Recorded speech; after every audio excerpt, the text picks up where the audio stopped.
Hey, it's Paulie, Brandon, whatever you like to call me. I'm gonna take you back now to ITR 73.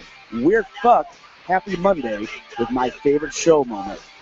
From We Found the Cage, it's the Dusty Rhodes promo. And get ready, everybody, because Dusty's gonna make you order SummerSlam 1990. You know, Gene, when I was growing up in Austin, Texas, we didn't have no kings and queens. All we had were people that worked in the ditches for a living, and money meant nothing because we had satisfaction. And without satisfaction, you can't get by, baby. So Macho King Randy Savage, I'm looking for satisfaction. I got to have satisfaction. I want satisfaction, and I damn sure gonna get satisfaction. Wow. Me and you, one-on-one. And I'm gonna be on you like I used to be on my Aunt I used to play dog. I used to hide under the porch, and when my Aunt I come by, I'd leap out and bite her on the leg. That's how bad I was. So I'm gonna play dog with you. And the thing right here, the talking is over. Let's stop talking about it. Is it outside? Talking about it. Let's stop chasing each other about it. Let's stop running around the country looking for it. Let's go to Philadelphia and let's go get it because the heat is on, baby. Try again. Let's see what's on the radio. No. Ladies and gentlemen, you've all come a long way to be here tonight, and we say Everything's corrupt, everything's fucked up, everything's about to fuck this shit out of luck. Go to school, the teachers don't wanna fuck the students. Go to church. Hello, everyone, and welcome to ITR 100. I can't believe we made it 100 episodes, and we celebrate it here tonight. We are live on Spreaker.com as well as YouTube.com. We'll be broadcasting for at least the next 3 hours, maybe even more if we're feeling frisky. We are celebrating 100 episodes, so let's go around the room first. I am your host, Ben Jordan, here in ITR, Texas. The house is full here tonight. There's going to be a bunch of people taking shots. We got the Patron, we got the Fireball, we got some other shots over here. I got the limes already cut. We are ready to go here in Texas. I've been drinking since about 2. I've been smoking all day as usual, so I am ready to go for ITR 100. Now, across the way, down there in Illinois, the man with the orange headphones, you can see him there, that's my co-host, Vito Tomaselli. We have been doing this thing for 100 episodes now, my man. I cannot believe it. Yes, the first week of September we started. Yeah. September 2nd was our very first show with Corporal Robinson. Yes, and it's still one of the most listened to episodes we've ever done. Absolutely. Because of that. I guess you can introduce us to the guy that's sitting across the desk from you, the guy that gets to sit in my chair, luckily, tonight. Yeah, this is Colin Smith. This is one of Brandon and Paulie's boys. Paulie, Brandon, whatever. Yeah, so he's actually listened since the Nick Cutler interviews were around the 50s. So he's heard, let's say, 50% of everything. So he's going to be really good. He's going to give us a little bit of feedback. So Colin, for everybody who doesn't know who you are, give him a little, let everybody know who you are. Well, me and Paulie met on the independent scene Paulie, Brandon, whatever. when I was about 6 months in, and just he really helped me with putting matches together, how to tell psychology, and through that I started listening to the ITR episodes. Yeah. And got more of like the advice you guys were giving out, and then I just caught on to it and thought it was just hysterical. It was great. Got a lot of good information out of it. What's something that stands out to you over the 50 episodes that you listened to? Just how weird the Chicago scene is alone, like with the Boz Eddie Guerrero story. Mm-hmm. The Archangel Brendan Blaze in the Galley locker room. Okay. And D3W, I thought that was weird fuck up. I don't even know what you're talking about. Do you guys know what he's talking about? D3W is where the cash box mysteriously went missing. I don't even know. That was Clean the Shmee, that episode. Oh, cleaning up. Oh, we talked about that. Yeah. Wow, this guy remembers stuff that we don't even remember. We That's did awesome. the goddamn show. Yeah, so now I have to pull that in next week. I guess we got to do a little deal. I guess the flashback. We know what the flashback for the next episode's gonna be. Yeah. So that we're all on the same Solve page. that in 5 minutes. All right, there we go. Moving right along. I thought I knew everything about this show, but I absolutely don't. That's tremendous. Go ahead. There you go. My favorite episode of all time still has to be Malicious Whoring with Dr. Joe and the Bert Prentice story. Okay. Fantastic. We'll hear from him later on tonight. We will hear from him Joe. later. Dr. Joe is going to tell us his favorite. That is definitely one, without a doubt, one of the moments that we have to replay. So going around now, down in his bunker in Southern Illinois in an undisclosed location, Professor Mike Brooks is joining us as well. Professor, thank you so much for joining us. I know you wanted to be in studio, but circumstances dictate that you could not leave the bunker tonight, but we appreciate you joining us still. Well, thank you, gentlemen. Thank you very much on inviting me on this strange little odyssey you have going on here. Appreciate it. And then live from the Gathering of the Juggalos, Brandon Tomaselli, Paulie Tomaselli, whatever your name is, joining us down from there. How are things at the Gathering, my friend? Oh, technical difficulties has creeped in. Are you on mute? Yeah, Vito muted him, so I'll bet...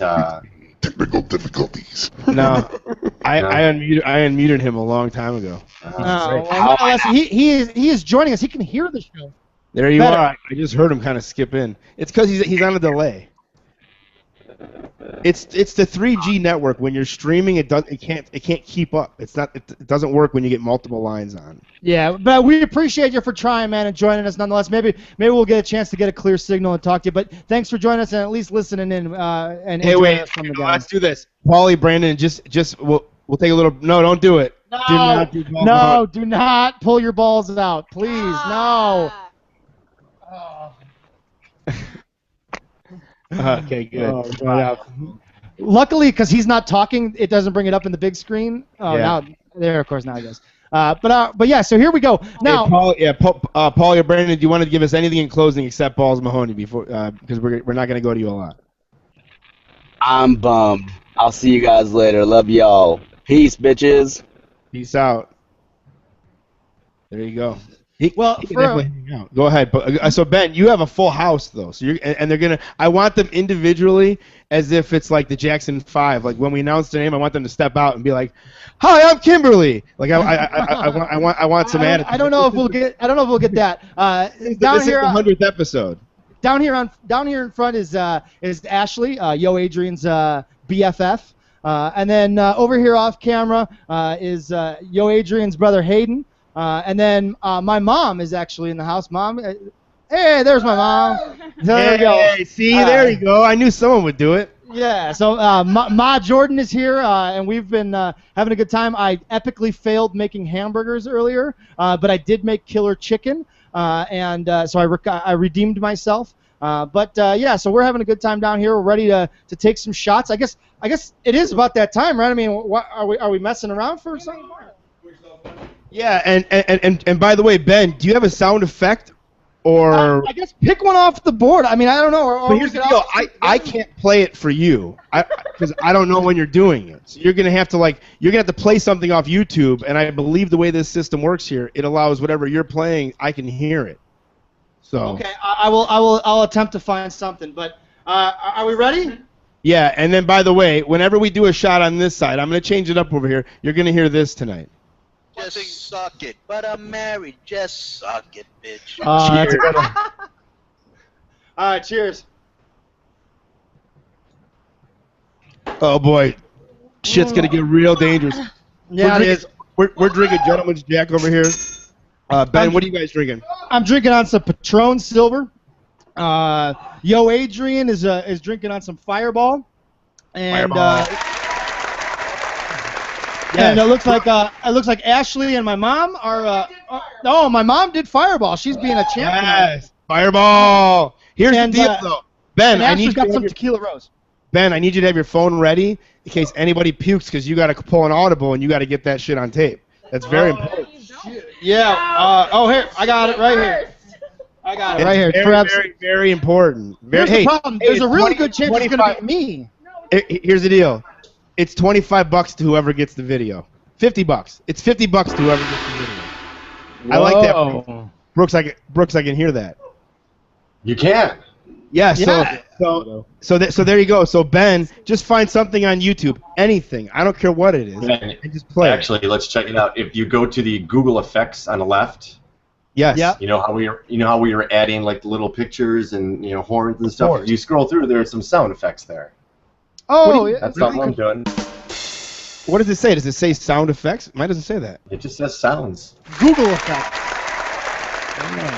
Under the Google effects. Why don't we do this? Because usually in the beginning of the show, especially if it's throwback, we go right to the green hit, right, Ben Jordan? Yes, we do. For about 70 episodes, it was mandatory. We tried to be very scripted for a lot of the episodes, and every show started with the green hit. And the green hit basically was whatever was on Vito's mind right as we fired up the microphones. We would get whatever that story was, whatever was on your mind, wrestling related, personally related, whatever the case may be. So this is a classic green hit.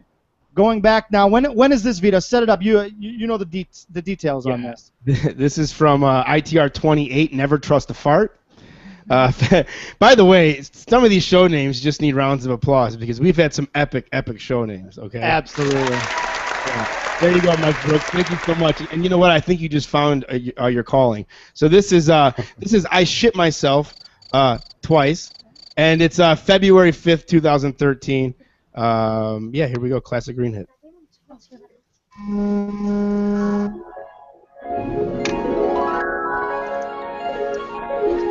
Welcome, everyone, to episode 28 of In the Rotation. This one cleverly named, I think it's my favorite so far, Never Trust a Fart. Good advice and a great show title all in one. You texted me this the other day, and I was like, yes, this is the greatest title ever. Well, of course I'm sitting there, and, you know, random sparks of greatness come, and you either do one thing. Either you follow step 2 and take a nap, and it's gone. It goes into nothing. Yeah. Or you do something like, I like to jot it down or send it to my notepad or something, right? So I jumped up. I had to get my camera because I'm really into this thing now where I record like the funny snippets. Like everyone knows when you're watching television. I started explaining this to you a couple weeks ago. There's always like something that sounds funny, like, no, get that dildo away from my face, or right. You never know. No, I'm not racist, but I have black friends. Like, there's always like funny little tag zingers, and I have like 30 of them at this point, and I'm gonna turn them into something. I just don't know what show that names. is. Yeah, well, show names, absolutely. So anyway, I jump up to get it, and I was literally at my 12th cup of coffee. Like, you know, I'm talking about like a coffee pot is 12 cups gone. So I stood up and I had a fart, and I was farting. No big deal. I was just letting it go. And then, man, it was one of those that it happened so fast, and I felt like something warm on the back of my knee. Oh! Like it wasn't, and it was like instantaneous. It was instantaneous. It wasn't even like it wasn't, you know, wow, did I just do what I think I did? It wasn't that at all. It was like, oh shit, get off the floor. The last time I know of that I know of for sure that's happened to you was the night before you got married in Las Vegas. That's a great story too, yeah. Why don't we? You got to tell that story. So we get there. So at least you can break it down. Yeah. Oh, my see now that everyone's connected. That's my boys. That's the pick. Right. You know, if I only could pick that number of people. Of course, my brother at the time had to bring his fucking girl. Ah, yes. Terrible at the magic party. She literally stands there, and you know, but I have to now explain, with the arms folded, like tapping like the foot, like as we're smoking a joint. We're literally like on like Las Vegas Boulevard, like in the middle of the strip, Mecca, yeah, on the strip, smoking a joint. We're outside like, the Wynn, I think. Yeah, of like just incredible pot too. And it was perfect time. We had a couple of drinks. We'd already kind of been walking around. Yep. We had found dollar margaritas at one point. Yeah. You know. We literally walked up and down the strip till like 5 o'clock in the morning. And I swear to you, remember we like turned back, like we had, like, I don't want to say we got to the end of the strip, but we're far down at this point, and we had turned back, and it was daylight, and all of a sudden we had seen like, there's nobody here. The street sweepers are sweeping. Yeah, like, we're like, wait a minute, are we the last people? Like, we looked around, like we're literally the civilization that died. Vegas shuts down between the hours of 5 a.m. and 6 a.m. So I finally get back to my room now, and I only have we were getting married at noon, and this is 6 a.m. So here we go. So I get up. No, I'm sorry, I didn't get up.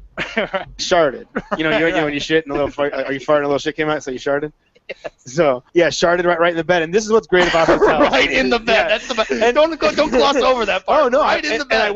And I mean, at this point, I was in incredible shape. I was tanning, so I was hot. When you tan, you can't sleep with clothing on. It's terrible. So I was just fully nude, laying in these white sheets in like a double king Vegas, awesome bed, right?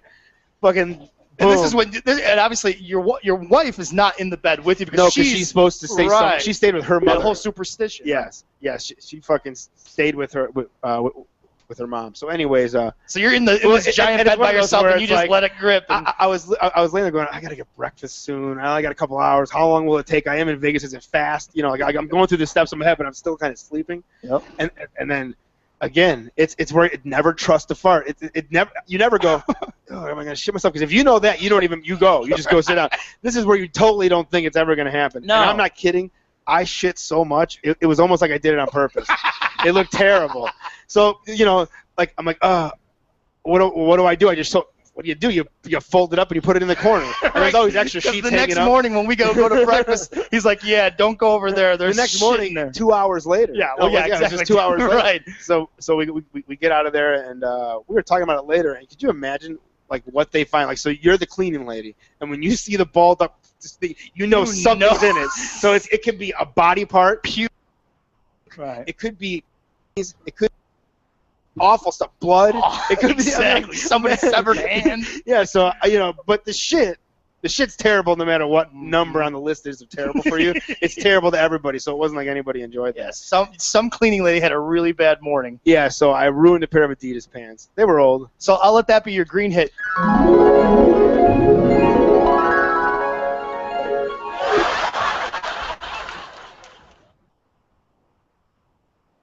And we are back. So there it is, the classic green hit. That was great. Literally laughing out loud. So now, following up every time Vito did a green hit, I would have the repack, which was basically the first thing on my mind that I wanted to talk about. And then very quickly, as you can see, it was ITR 17, the title of the show, Shitting in a Bucket, which is another great title right there. Yes, so ITR 17, DJ Ben is born, and this is it. We're going back in the time machine right here, ITR 100, classic repack. You teed it up perfect, and it just doesn't want to. There we go.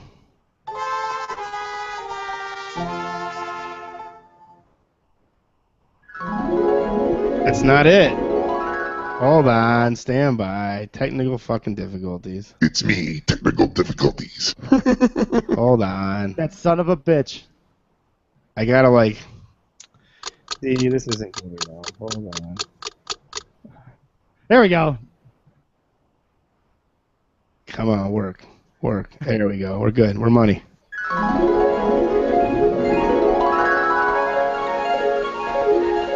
It's funny because we work in a small area, and it's in glass, and no one can hear what's Conference going on. center, just cubicles, right? Right. It's actually not even cubicles. I wish I had cubicles. I'd feel great about that. It's literally a room where there's just desks lined up along the wall, and there's like 5 desks in there. And I listen to music all day. I'm the DJ. I'm the DJ. I control everything. And then during the day, I'll be watching videos, and I'll play some, Bill Hicks or the other day I was watching this guy, this atheist, completely own this bitch from Fox News, and she just got angry at him and was cutting him off and talking over him, and he's just he was playing it so cool, and everybody in the room was just so in tune, listening to it, and they're like, oh, man. You say you're DJ Ben? Yeah. This is DJ Ben. Yeah, I doubt this is as cool as how I DJ. I figured since you were telling your story, you may as well have some DJ music in the background. Oh, I dig it. Well, on the repack, I wanted to tell you this since I walked in the door today. I can't believe I did this. I did something for the first time ever. This is awful. What? This is DJ Ben. This is not DJ Ben. This is literally the first thing that came up on YouTube when you type DJ Ben, isn't it? No, this is. Well, Of course, yes. This is DJ Ben. That's exactly how I found it. But now I think it's your new theme song. Whenever I think for your green hit or your repick, it starts out with DJ Ben, Couple D Cali, Volume 1. Let's listen to this. Sure.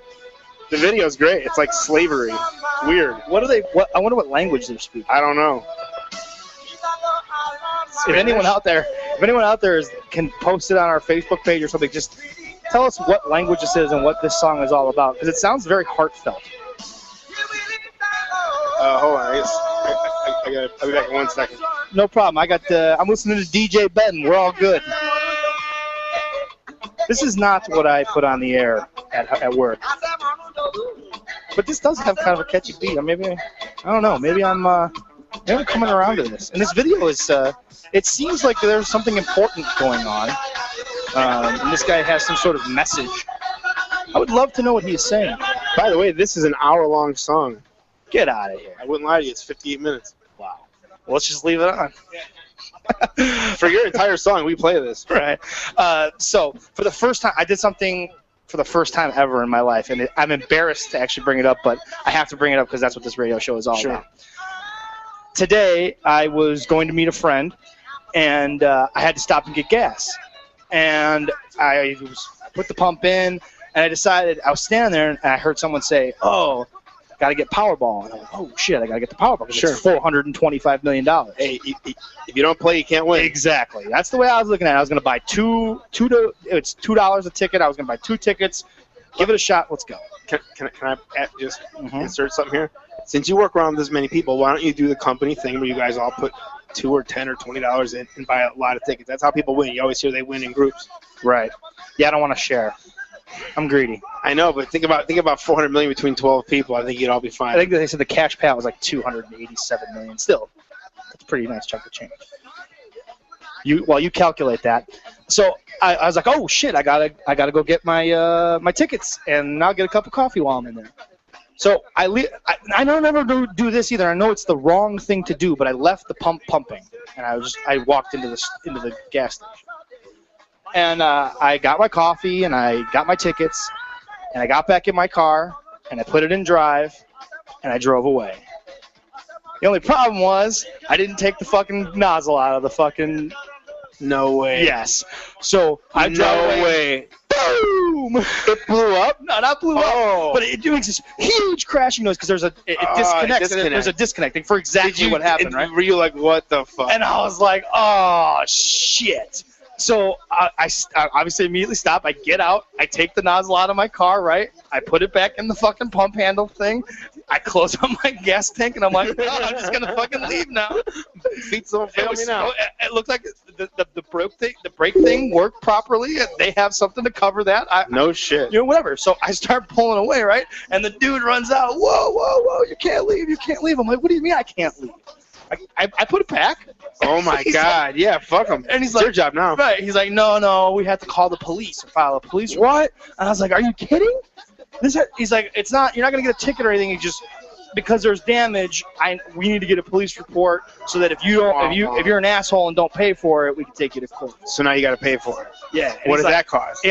I asked him. I said, well, how? Because he goes, you're the third person this week. The guy was there earlier that day fixing one on the other side of the building because somebody else did the same thing 3 times in 1 week, and I was like, I feel like such an asshole. Holy shit! And I swear to God, I've never done that before. I don't know. All because I wanted to get some goddamn lotto tickets. That sucks. So that really sucks. And you must share the price when you get it. I'm very curious what the price. He said it would be anywhere between $100 and $400. Oh my God. Depends on what's wrong, what broke. If it could be as easy as $100, it could be as much as $400. And then he's like, but don't worry, you just go to your insurance company and there's no deductible and they don't even ding you for it. I'm like, all right, whatever, we'll see. Fucker. One more thing you got to deal with now. Yeah. So if that is an indicator of my luck, I have a losing ticket in my car right now. Oh, boo. So there's my repack. Can we stop with DJ Ben, please? Fade her down. Jesus Christ, that was awful. He'll be back.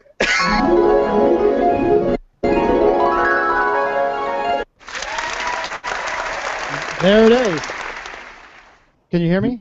Yes, DJ Ben. Yeah. Okay. Yeah. So there it is. The birth of DJ Ben, ITR 17. That's funny, and that is kind of embarrassing reliving that story. And by the way, what was the cost? Nothing. I never ended up paying for it. Nothing. Come on. It was awesome. Unless my insurance paid for it, I don't know. But I was never contacted about it again. A follow-up on that is, since I've been here in Texas, I have done that again. Come on, no way. I swear to God, I did it again. What's the matter with you, man? I'm fucking retarded. I don't know. You're fucking high dogging it, man. So I think I can play sound effects. So I wanted to really quick see. Yeah. Perfect. There we go. And then, Brooks, I mean, if you do anything at all, what would be your sound effect? If I was going to do a shot, I haven't tried this one. Let's see. There it is. It sounds like Star Wars. It sounds like Darth Vader, kind of. It's the drama one, so that works perfect for me. Here we go, ITR Texas.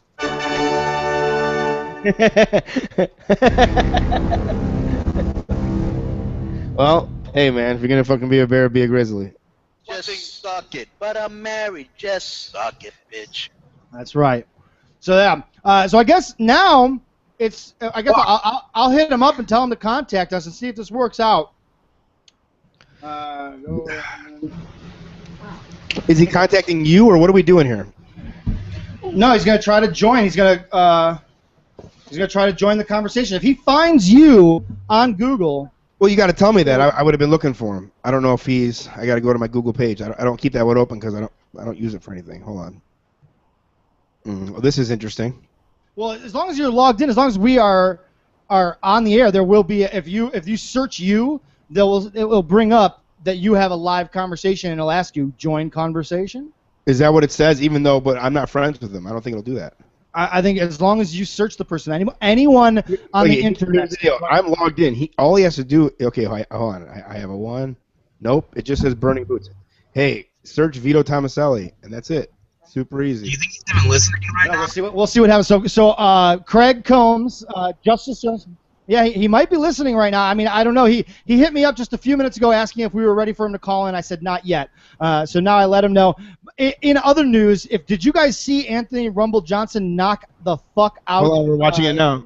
Rodrigo Nogueira. Boom! Right in your face. Take that. I don't care who your brother is. Yeah. Unconscious. Anthony Rumble Johnson is going to win the 205 title at some point in the next calendar year. You heard it here first, folks. Yeah, he is punching him a lot, right in his face. Oh, yeah. That's like video game style knockout right there. Yes, it is. And he used to fight at 170, and he's fighting at 205 now. Hey, why don't we do this? I have a 3-minute clip of Stony McGee. Do we want to go into Stony McGee? You know what? Let's do this because I guess let's talk about Stony McGee a little bit and set this up. There was one time for about the first 25 episodes to 50 episodes where Stony McGee. No, it was till this past December. Okay. All right. Yes, because there was an event that cost us our fandom of his. Right. Because there was a time when Stony McGee was the #1 ITR live fan. Would put us over on his Facebook, listen to every show. Even have like chat rooms and shit. Like it was awesome. Yeah. He was starting chats for us. He was the #1 fan of ITR Live. And hey, also, let me just say this, man. He hung out with us. We fucking brought him to a couple of ICP deals. We got him into the fucking gathering, got him some wrestling passes. He got to walk around carte blanche. He had a pretty good quarter beer day. Beer day. We had a blast with him. And hey, not for nothing, he's a really cool guy. That's why I can't believe this. I love the guy. He's fantastic. I love him. Me too. But unfortunately, he doesn't feel the same way about us. No, he hates us now. So I first reached out to him for Brandon's bachelor party. And in the group message, I got a thumbs up, which I think when you give a thumbs up, that's gay, but whatever. I just don't like the thumbs up deal, even though it's convenient. What does it really say? So I was kind of thinking, hey man, he might just show up there. That's a cool even playing field, right? Nothing. He doesn't show up. So then I sent him a message about 100, and it's like it's a paragraph. It's not just like, hey, what are you doing Saturday? I just kind of said a couple things about. Basically, he's mad at us because we shit all over Rev Pro. Right. The fact that but here's the deal. It's not him. It's not the company. It's not the charity. I can't straighten this out enough. It's the fact that the guy's asking for presents for his kids, And I don't see what the effort is of putting it in when you're running an indie, when you're going broke for your family. You shouldn't be running an indie, and you shouldn't be begging people for fucking presents. And I'm sorry that I feel that way, but if that's enough to not be boys when we were boys, that's kind of fucked up, guys. Yeah. Well, wait. I mean, I gotta wonder. Like, he never heard you shit on the indies before. I mean, that's just your MO. That's what you do. Hold on. But this isn't the indies. This is being a fucking parent. How are you a parent? No. What I meant, like, is because because of your affiliation, it could have been any indie, right? It just so happens to be that indie. Yeah, right. You know, and I mean, I think it's weird when you're so tied to one thing that you can't see the reality in something. That's odd to me. I think it's odd to me when you're part of a company and you're like, no, they always pay the boys. Like being a part of TNA, right? When you get interviewed, it's just the greatest fucking place on earth. You know, which, by the way, when we come back, I do have a Chris. I'm not going to play it here, but I have a Chris Daniels and Kazarian shoot now, where they're shooting on TNA. And it's like, now they're all vocal about all the problems. And it's like, dude, you couldn't get away from an interview from those guys before putting over how great TNA was. So it's kind of the same situation. Chris Daniels was waving the TNA flag for a long time before he got fired.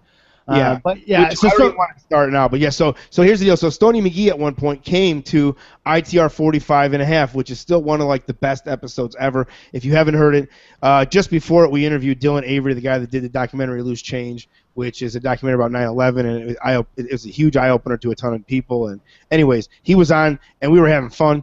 We were drinking Gentleman Jack, much like I'm doing tonight, and after Dylan got off, Stony McGee, who doesn't really drink a lot, we got him fucked up on Gentleman's Jack, and he was puking in the fucking backyard, and Brandon got it all on tape. Now, as far as the radio show goes, people have just heard it.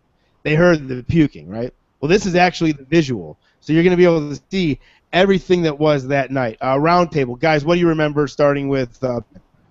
Oh, man, I just remember that Stony McGee was having a good time, and I remember he was sitting in the seat that would be right between the two of you guys, for those of you looking at it on YouTube, as he just switched off the screen. But there was a seat at the end of the table there, and that's where Stony McGee was sitting.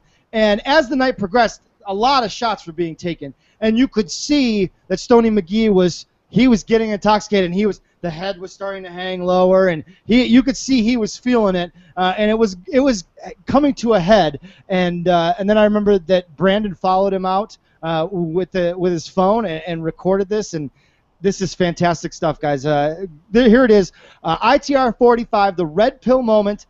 Stony McGee pukes right here, episode 100, ITR Live.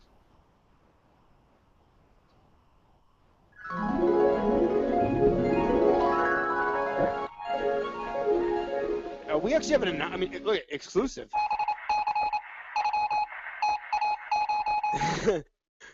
Stony McGee, the Gentleman Jack, just gentleman him right the fuck on up. So, Paul Tomaselli, I hope do you have footage, or we know? I got the footage. So he's got the footage. So take a little break from the show. He cut a great promo before he puked, though, I gotta say. It's my first night hanging out with ITR Live.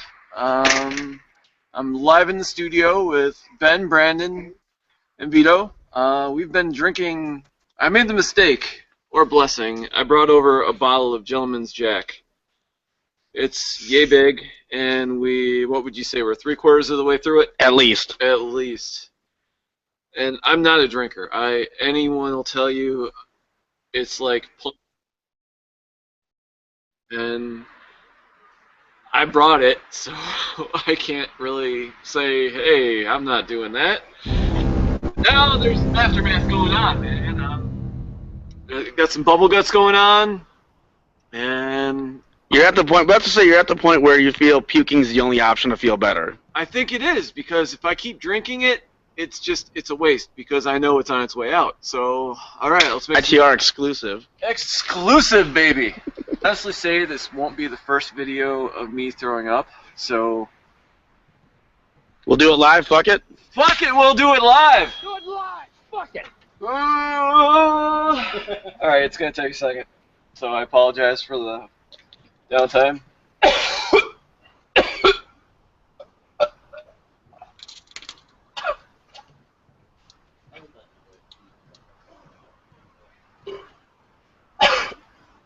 Oh, come on, it's gotta be more than that.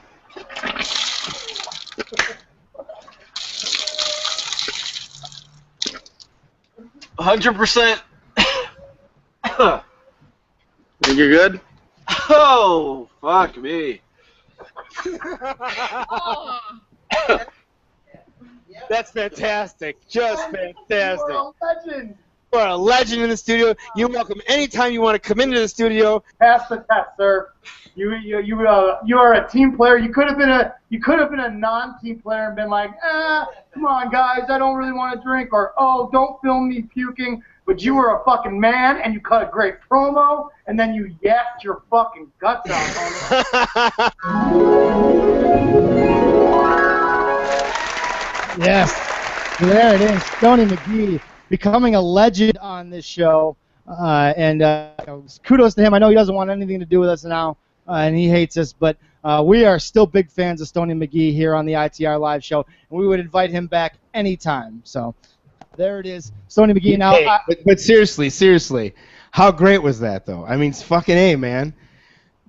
Ugh, like just when you think he's not really gonna puke, he blows up like this huge puke bomb. Yeah, it was awesome. All the girls here at ITR Texas were loving that video. They were all like, "Ah, God," and turning away from the video. I don't want to be that person. Yeah. So I guess Craig said he missed a call from you. If you need to just call him on his phone, do you have it? It's a 779 number.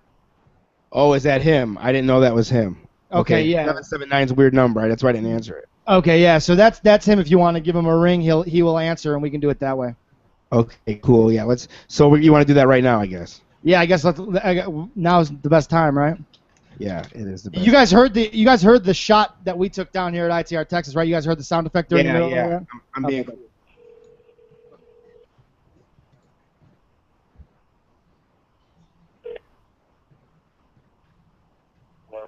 Hey, Craig, just give me 1 second, man. I got to set this up a certain way. Hold on.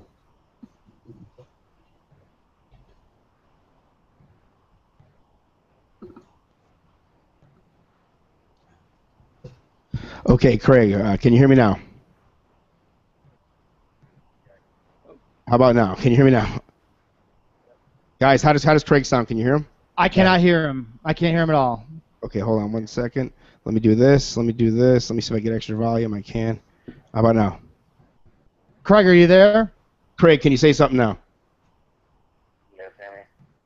Very, very faintly I can hear. How about now? Say it one more time. Hold on 1 second. I have a speaker on a different spot. This is a new phone. I'm sorry. How about now, Craig? Can you guys hear me? Yes, much better now. That seems to be the spot. Okay. So so Craig, thank you so much, man, for coming on. Hold on, Ben. Here's the thing. He can't hear you. He's on my cell. Oh, right. Yeah, you're right. What am I thinking? So we got to feed everything through me. Craig, can you hear me okay?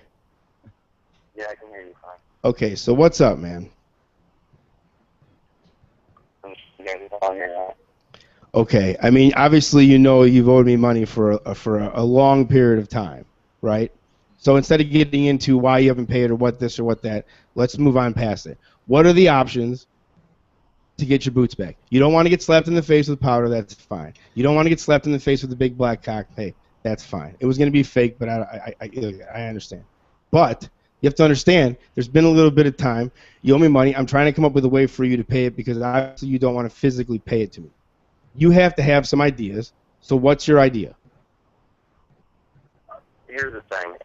I came on here tonight because I was in the wrong, and I'm coming on here to admit to you guys, which you already know, but I'm here to tell you myself that I was in the wrong, that a year ago you were doing something very nice to help me out and hook me up with some things, and I was thinking that I was going to pay you back, and then a couple months after you gave me those things, I told you that I was going to do something and I didn't, and made excuses for why I wasn't going to or just didn't do it, and that's on me, and I'm pretty much here tonight to, number one, figure out a way to make things right, and number two, tell you that I understand what I did was wrong, what I did was immature, and not make excuses for what I did because there's no excuse for what I did, but try to figure out what I can do to pay you back, however I need to do that, because I understand what I did was wrong, and I don't. That's not me, and I don't want that to be me. So. Well, you and I have been communicating back and forth via somewhat this show, and as far as just text message or Facebook at this point. So, I've thrown out a couple options. You said no. So I think on my end, to keep throwing out options is kind of silly. So short of just giving me the $300, what is your idea of paying me back? At the end of the day, I feel that's the money that I owe you, and that's what I need to do is pay you that money. And if it's $5 a week or $5 every 2 weeks, whatever I have to do to pay the money back, but I feel that's what I. But look, here's the deal. We tried that. We tried that a year ago. Like, that's not the option anymore. It's just not the option anymore, man. I've waited long enough. Like, what do you want? What do you want me to do with these? Like here's the deal, and this is on the real. Like, if I didn't put this out there, say 3 or 4 weeks ago, whenever I started this thing, I wouldn't have heard from you by now about this shit. You like, there's $5 a week. Are you a fucking adult? Like, no offense, man. $5 a week? How old are you? You owe me $300 fucking dollars. What's the option? I want to burn them because I just don't give a fuck about them and I'm moving. And really, I want it to be disrespectful towards you because this is how I feel disrespected by you.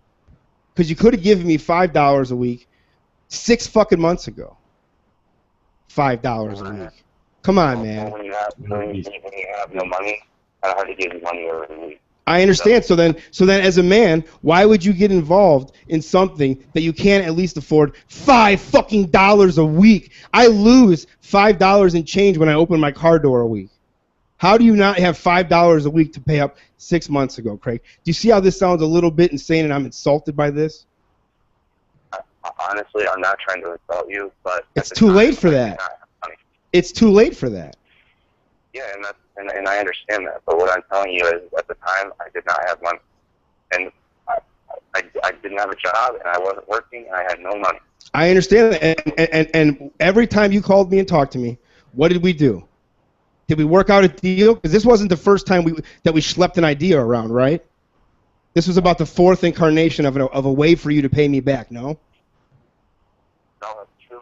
Okay, so again, because I am a bit of a pushover for my boys, what the fuck stopped you from calling me and going, Vito, look, man, I got a daughter and I don't make any fucking money and I'm X amount of years old and I need to make some fucking money? Because I think my advice would have been, it's time to stop playing fighting and it's time to get a real fucking job so you can pay your fucking debts.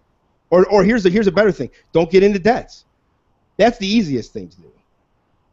Because here's the deal, man. I've been just as poor as you, if not poorer, where I was living out of a fucking change jar in my car. So I understand it, and I have a heart for it. But I'll tell you what, I never once fucking borrowed if I couldn't pay back. As a matter of fact, I've never been a borrower. So, I do it to my boys because that's what you do for your boys. And not for nothing, I think you owe me an answer. I've been nothing but your boy since I've met you, no? No, you have been. And at the time, at the time you borrowed me this stuff, I did have the money and I was working, but I lost my job and I was not making any money. I get it, man. I worked for about 4 months and had no money. And you're right, I do have a wife and a kid that I can barely afford to pay for it. A wife that doesn't work, goes to school, and a kid that I have to pay for. Okay, and now let me ask you the appropriate question. Are you ever late to a booking? Do you always have gas to get to a booking? Do you always have gear to wear when you're at the show? Do you always make those bookings? Are those priority to you? The very few that I do take still, yeah, they are. Okay, good. Well, then make your family the same priority and make me the same priority, and I think you're going to find out that you're going to actually be successful in life. Because play fighting and fucking around and not having any money is silly to me in this life right now. So I don't know what you're doing, man. And to be honest, I have your fucking boots, and I don't know what you're doing about paying a guy $20 a fucking month or whatever deal you got worked out with Ruff for that when you could have worked something out with me at the same thing before. I'm offended, and I need a better option than you're going to pay me $5 a week. What do you think? Well, tell me what you want. I'll make it work. I want to slap you in the face 6 times with powder in my fucking hand. I already told you that was my option. You said no, you didn't want to do that, which I totally understand. But so I'm asking you now, humiliate yourself. I don't know, fucking walk out somewhere fucking nude. I don't know, get arrested, get a DUI. These are the kind of options I'm going to get, and each one's going to get worse and worse and worse. So what do you think you should do, short of just paying me the fucking money you owe me? Being the easiest option, by the way. I'll just pay the money. Okay, so what's the option instead of $5 a month? What is it? And because I want to cement this. This has got to be in stone. Because I'll tell you what, man, I want to burn these fucking boots. And I'm not joking. They're sitting right back here. Colin, do me a favor. Can you hold those things up over here? Craig, for me, I'd rather just burn them, man. So I don't want to make a deal with you right now. Do me this. If you ever want to be cool with me, do not make me a deal right now. If you cannot come up with something better than 5, this is like Shark Tank. I want 20% and a vig on the backside. Make me the right deal right now, and you got a deal. One shot. Your idea. What are you going to pay me a month, and when's it going to start? Go. You tell me what the right deal is. No, you're fucking missing, dude. Come on, man. You got to absolutely be fucking kidding me. Give me what you want to do for me a month. That this is going to work. That I don't have to fucking hunt you down. That I'm going to have a fucking check, or I'm sorry, cash or something. Come on, man. We got to work this out. What is it? Tell me. What this is it? Is it $50 a month and paid by the end of the year enough for you? Well, let's do that math. What month is it right now? So August when? Tell me the first payment. Sometime in August. Okay, so August, September, October, November, December. So 5 months. 5 times 50 is what? $250. Okay, so it's $250. It's not enough money. See, that's what I'm saying. Like, you just make these things up just to shut me up, and you don't even have the math right in your head to fucking pay this right. Like, that's what I'm saying, man. It's just simple stuff. What is realistic? $50 a month? Okay. What is it? $50 a month. What is it? $300. 5 is 3 is $30 is $300. So by the end of the year, $60 a month, and it'll be paid. Okay, and how am I going to expect? How am I going to expect this? Is it going to be in my mailbox by what date? I am going to, starting in August, I'm going to see Brandon every single month. What are the consequences if he doesn't? Okay, and then this is so some of the consequences, and I'm just hearing like this is just on the real, man. If this doesn't work out at all, man, you're fucking dead to me, and I mean that. I never want to fucking hear from you ever again, and I don't want the money. To be honest with you, I don't need or want this money, and I kind of feel bad taking it from somebody that's in this spot. But you could have done this a much different way a long fucking time ago. So now I got to teach you a fucking lesson. Let this be a life lesson. You owe me this money, and that's the end of it. I'll work this deal out with you, but I swear to you right now, if you miss 1 second of this, these are fucking burned, and you don't exist to me anymore. It's fair, right? Yeah. All right, man. That's pretty much the end of it. And I will ask you, like I ask everybody else, do you drink Dr. Pepper? Oh, sure. Give me Dr. Pepper, bitch. Yes. Oh, that was the perfect way to find that shit. Oh. I mean, it's like, dude, like, man, I'm the easiest fucking person to get along with, man. The easiest. But all I ask out of you is just to be straight with me. Just be fucking straight with me, man. Yeah, I agree, man. And you handled that beautifully, man. And now we know. Now it's out there. You miss 1 fucking payment, your boots are gone, and you're dead to me. Those are the consequences. Now, I think where you left it was very open for him still to just say, okay, here's going to be the first payment, and I'm going to promise you by this date, and then from there, okay, the next date after that will be this.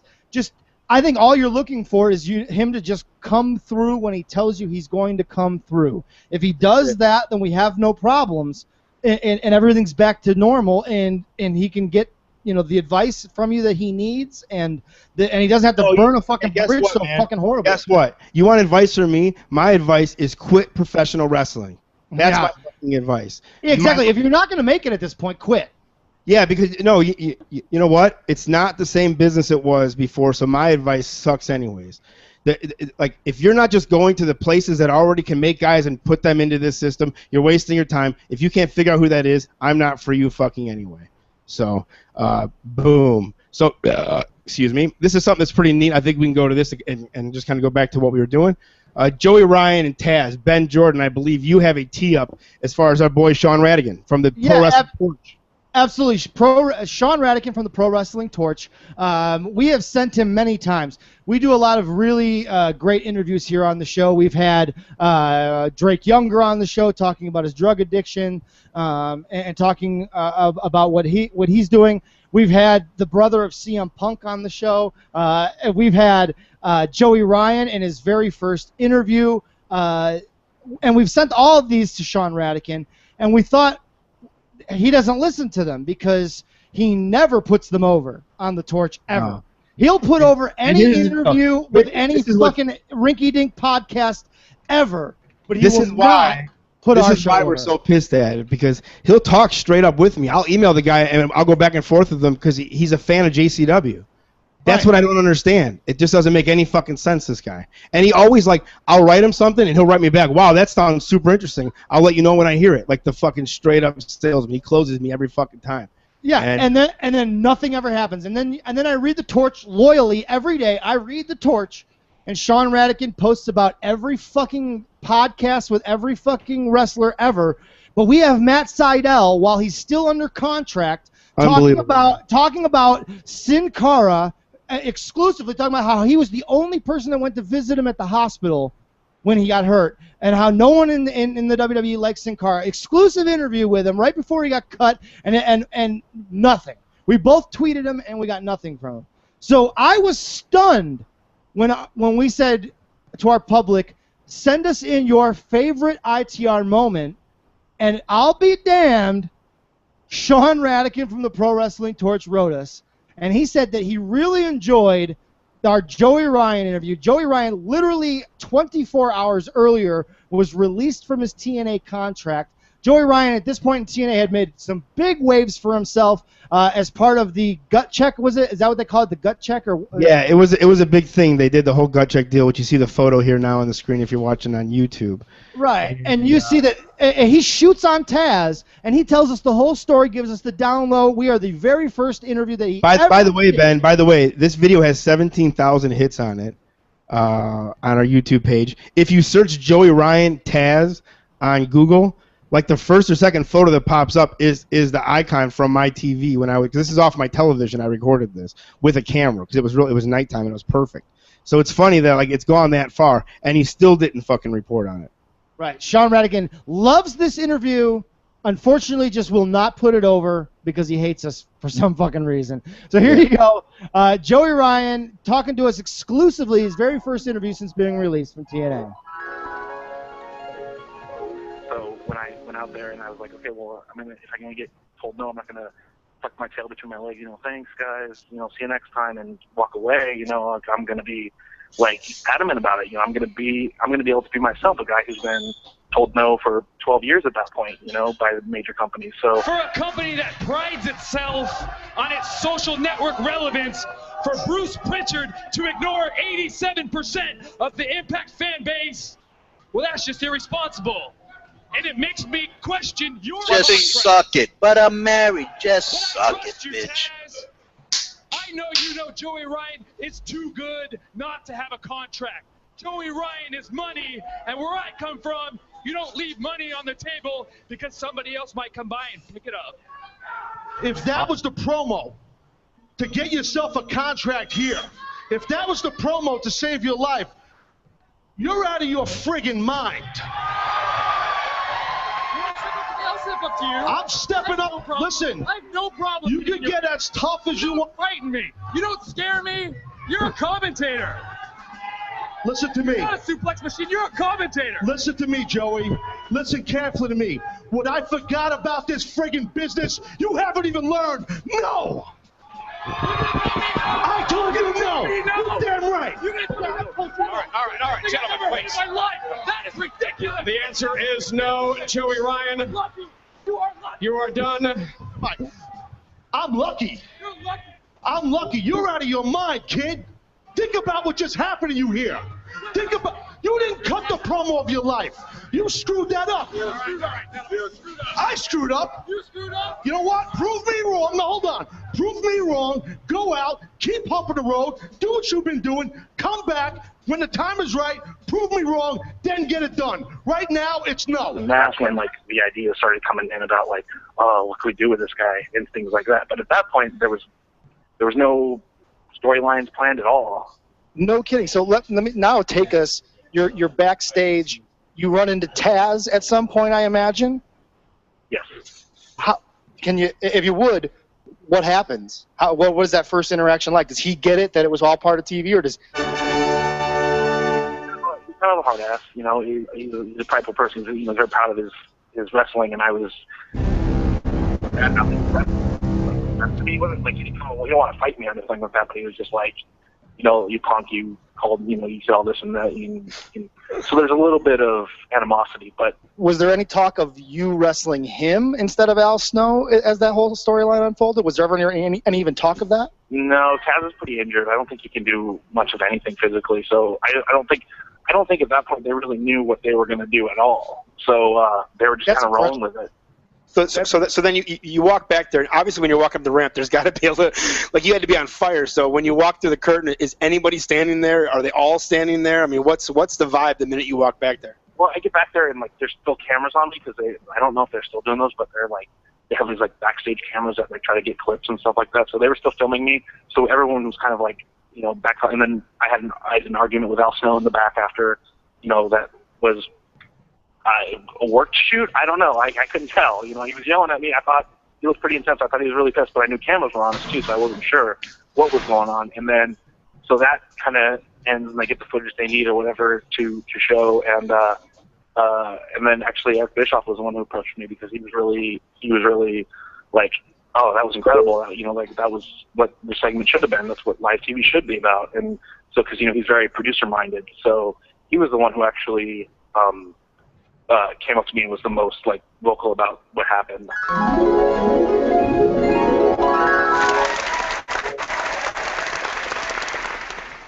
So there you go.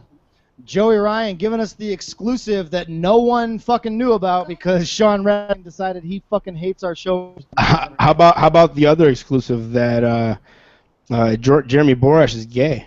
Yeah, that's good to know. Yeah, I think everyone already knew that. It really wasn't breaking news because everyone already knew that. Same with Pat Patterson. Yeah, breaking fucking news. Yeah. Right, here you go. Yeah, Pat Patterson is gay. Hello. Yeah, wow. There were lawsuits that named him as a sexual predator, all right?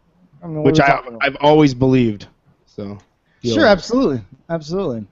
So we are plugging along. Hour number 1 has already gone by in this huge celebration, ITR 100. We are feeling good down here in ITR, Texas.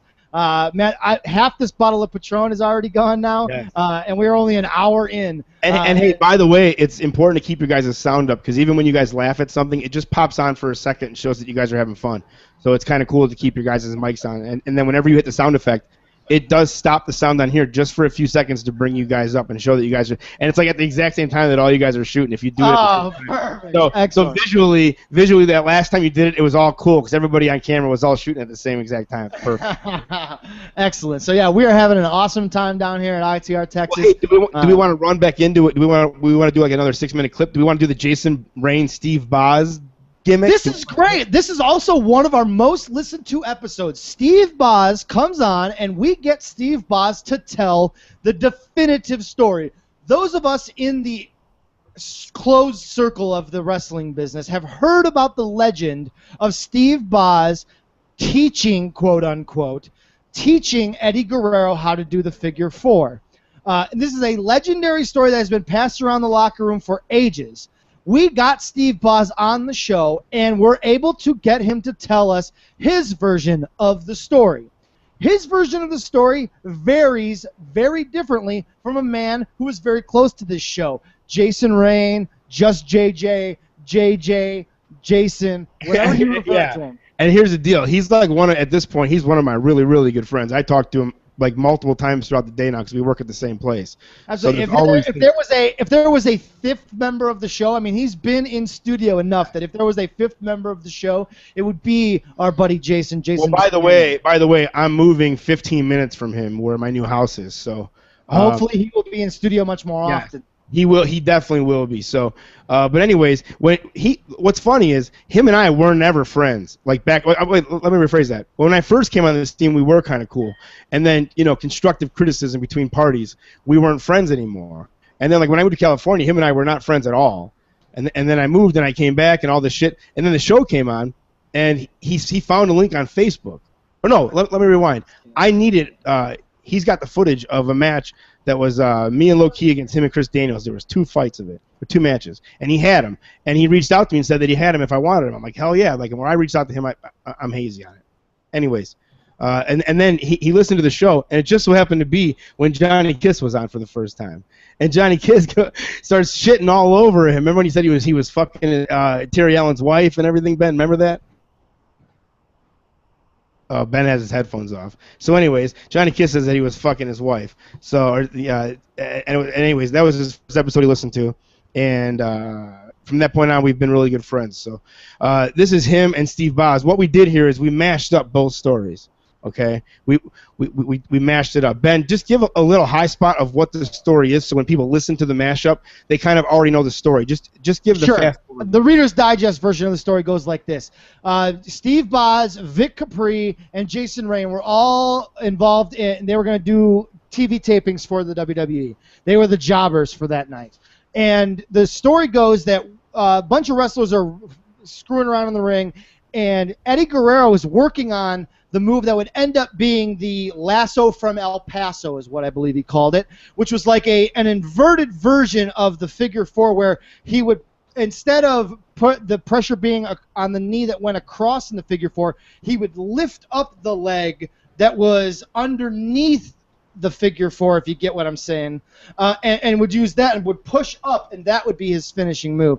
If I remember the story correctly, that was the move he was working on. And as the story goes, Steve Boz says, "Oh, no, you're doing it wrong," and says, "You do it this way." And like Eddie Guerrero, being the veteran that's just going to let this guy step in the fucking bucket, goes, "Oh, okay, let me see." And then like he puts the fucking move on, and everyone kind of like snickers, but he doesn't realize that they're all fucking shitting on him.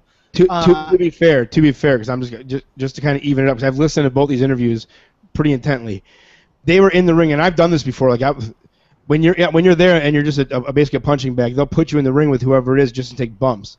And so I could see why, if he was down there, why they would have said get in the ring and take these moves. So I could see what he didn't, and I wasn't there, but I don't see this. He didn't just get off the fucking lower end and go, "Oh, hey, by the way, let me get in the ring and show you," and get in the ring and go, "Guys, you missed it." Like, so I don't want to filibuster too much on it. I believe he was in the ring. I believe they were going over a move. And I do believe that he spoke up when he shouldn't have. But I'm just saying that I think he was more in the right to say something, but he shouldn't have said anything. Guys, right. Agree? I agree that he had no business speaking up at all. If you know your role, at that point you do not say anything.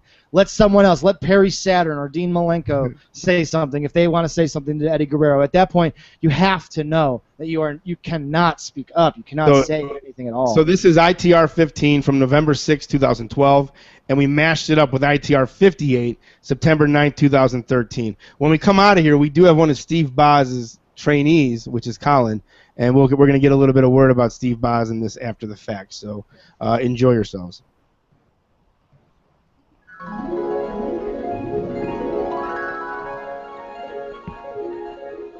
SmackDown, Bradley Center. Myself, Steve Boz, Vic Capri. The only other enhancement talent that night was Ken Anderson. Okay. That was there with us. So we get our matches at the beginning of the night, and I remember things were like they were kind of flip-flopped. I think what the matches ended up being was Dean Malenko and Perry Saturn. Perry Saturn let me do a bunch of cool moves, let me get all my spots in. Not like a jobber would just get his ass kicked. If that was a true story, I would have got my ass kicked. Probably never been welcomed back. Anyway, so here's what happens. Bottom line. So we're going over matches, right? And because it really doesn't matter, because Boz wasn't really going over anything. We get our matches. We were kind of like sitting up in this seats, just kind of chilling for a minute, and we see Eddie Guerrero in the ring. This is Vic Capri and I, and he's like, "Oh, look at Eddie. He's working on the Nagata lock." Like, kind of see Steve in the ring, and I didn't know anything happened, and then Steve comes up to me and he's like, "Bunch of us were in the ring, and there was some WWE developmental guys in the ring. And he was just using guys' legs and stuff, and we were going over figure fours, standing figure fours, trying to come up with a variation of a figure four." Because Eddie Guerrero was such a cool guy that he actually stood up after it was over, let Steve show him how to do a figure four, stood up, shook his hand, and said, "Thanks, brother." And everyone was laughing at him. Right. Not at all. I said, "Well, there's a standing figure four, there's this figure four." We went over probably 3, 4, 5 different figure fours. He was in the ring for a half hour trying to figure out the move. He was actually super cool. He actually used my legs to do the move. And I remember Vic and I were just like, what? Like, we just kind of just looked at each other. No big deal, right? Get changed into our gear. And now, because you were right, they were all like the what were they called? The Revolution or whatever. All those guys, like the Benoit and all those guys, they were all out there. So now they start making their way towards the back, because doors are starting to open and stuff. And I'm sitting on, one of those production crates right out in front of the locker room. And all of a sudden, Perry Saturn comes walking by and he goes, "Hey, Dean! Hey, Dean Malenko. Mm-hmm. Yeah, I don't know where the fuck they find these guys. Some guys out there showing Eddie how to do a fucking figure four. Can you believe this?" Oh, if that was a true story, I would have got my ass kicked. I would welcome back. I remember saying that. And you know what? It mainly was after the show. Like, because Vic and I were like, you know what? We got to say something. You're a fucking idiot. And we were like, tried to be as cool as possible about it. And he wasn't having it. He was just like, I can't picture Vic saying that. Actually, Vic, I don't even think was there that night. I tagged with Jason. Brother, I'm telling you, I was there. Here's a story you might like about Jason Rain. We're in the locker room. Back then, everybody got dressed in the same locker room. We'd get dressed next to Stone Cold. Long story short, he's in there crying the blues. "Oh, Bonds, we're going to get our ass kicked. Oh, Bonds, we're going to get our ass kicked." I'm trying to whisper through my lips, shut the fuck up. At the end of it all, it's funny because what happens is we were at CLC, College of Lake County. Yeah, in Grays Lake. I go to the bathroom and a fan is in there. And I'm just in there, taking a piss like a regular guy, and I'm in like my regular clothes. This guy says to me, we're both washing our hands together. He says to me, he goes, "Boy, that's too bad." I go, "Huh?" And he's like, "That's too bad." I said, "You're talking to me, right?" And he's like, "Yeah." I said, "What's too bad?" He said, "About Steve." I said, "What?" He goes, "He fucked himself. He fucked it all up for himself." I was like, "What are you talking about?" And he says, I know Michael Hayes." And I said, "Really?" And he told me that Eddie Guerrero story. I was like, "What?" I was like, "Oh shit!" Yes. I'm not going to play he said, she said. He said, stop. I mean, if he believes that, let him believe it. I'm telling you the real story. Then what happens is the fact that this got so like wildfire, like you said, so far out there, and I was like, holy cow, this, I was like, yeah, that's really too bad. And I'm walking out of there, going back to the locker room. Holy shit! I'm like, this is crazy. Yeah. I mean, think how asinine the story is. We're going to play he said, she said. I don't want to take any fights. Now I'm in ECWA. This is after the Super 8. It's me, Scoot Andrews, American Dragon, Kevin Kelly. And we're just like sitting in a circle of chairs, right? Just like sitting there, and all of a sudden, there's like a quiet moment, and Kevin Kelly looks at me and he goes, "Yeah, so your friend Steve Boz, that's pretty fucked up." And I was like, "What?" and I look at him and he goes, "Who the fuck tries to teach Eddie Guerrero a figure four?" How many years later? This is probably like at least I don't know, maybe a year later. I would have been blackballed. You know how this business is. You do one bad thing, you don't get a call back, and it's the most ridiculous thing I've ever heard of.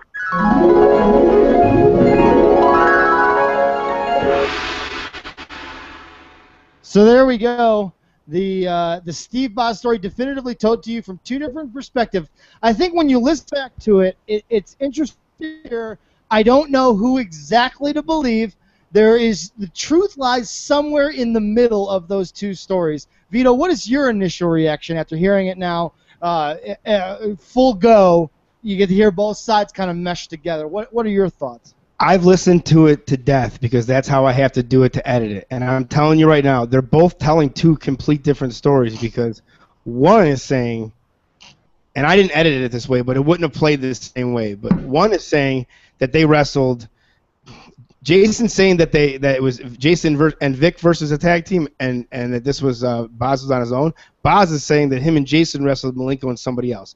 Jason today broke it down to me and said that he's just getting it confused. Everything each match that they each talked about did happen, but each thing happened at different occasions, which to me is weird because this is a pretty epic thing. So the fact that they both have two different opinions in two different places, I of course believe my boy Jason, but I'm just saying that it's very odd that they both told two kind of complete different stories. It's not the ending's not different, all of it's different.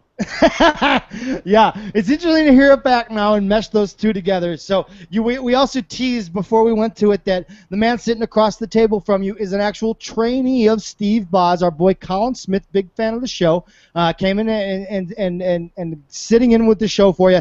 You've got some perspective here, my man, and I'd love to get your perspective. Now, hearing it and knowing Steve Boz intimately, what is your take? Who do you believe, and what do you believe the story to be? I've actually been asked this multiple times, being a student of Boz, and in different About this story. Yes, people. And then one day I was sitting with Boz in his workout studio, and I asked him, like, heart to heart, like, what is the Eddie Guerrero story? And he interview that he gave you guys. But wait, what do you mean? He said, "Go here. It tells you the whole story, kid." No, like basically the. Oh, the same shit. Yeah, basically the same shit. And when I hear it from Boz and when I hear it from other people who weren't there always have like a completely different story than what Jason said. Like people are saying like this happened in 02 or 03. Dean Malenko and Perry Saturn were there with Eddie and Benoit with the Radicals. No, this happened in like 2002-ish. Yeah, like 2000. That's what the Because Jason stopped wrestling somewhere. Jason was going to call in tonight. I don't know where he's at. I'm going to send him an invite, see if he calls in. But my side, or my 2 cents in on the whole Eddie Guerrero yes. was, with me not being there, I can't really give a full opinion on it. So. Yeah, but no, I'm not saying that. Just now that you know, like, what have you heard? What Steve told you? Like, what's the ins and the outs? The same thing, like he was working the figure 4 and like he hooked it in wrong, and then he tried the lasso of El Paso on Boz. But like he's always said that it's absolutely crazy. Is that like that there's no way that it happened that way, and you guys are all crazy? Yeah. Wow. But that's awesome. I think Jason can be right, but at the same time, I think Boz can be right as well. Because I also heard one of the stories was not just Boz, but like also Jason and Capri told Eddie he was doing it wrong. I heard that from. Wait. Say that again. Someone told me that Vic Capri and Jason also said Eddie was doing it wrong. Okay. Here's the deal. The story like the initial story that came out, because I can understand the game that takes place. I was there. The story that came out it's really simple.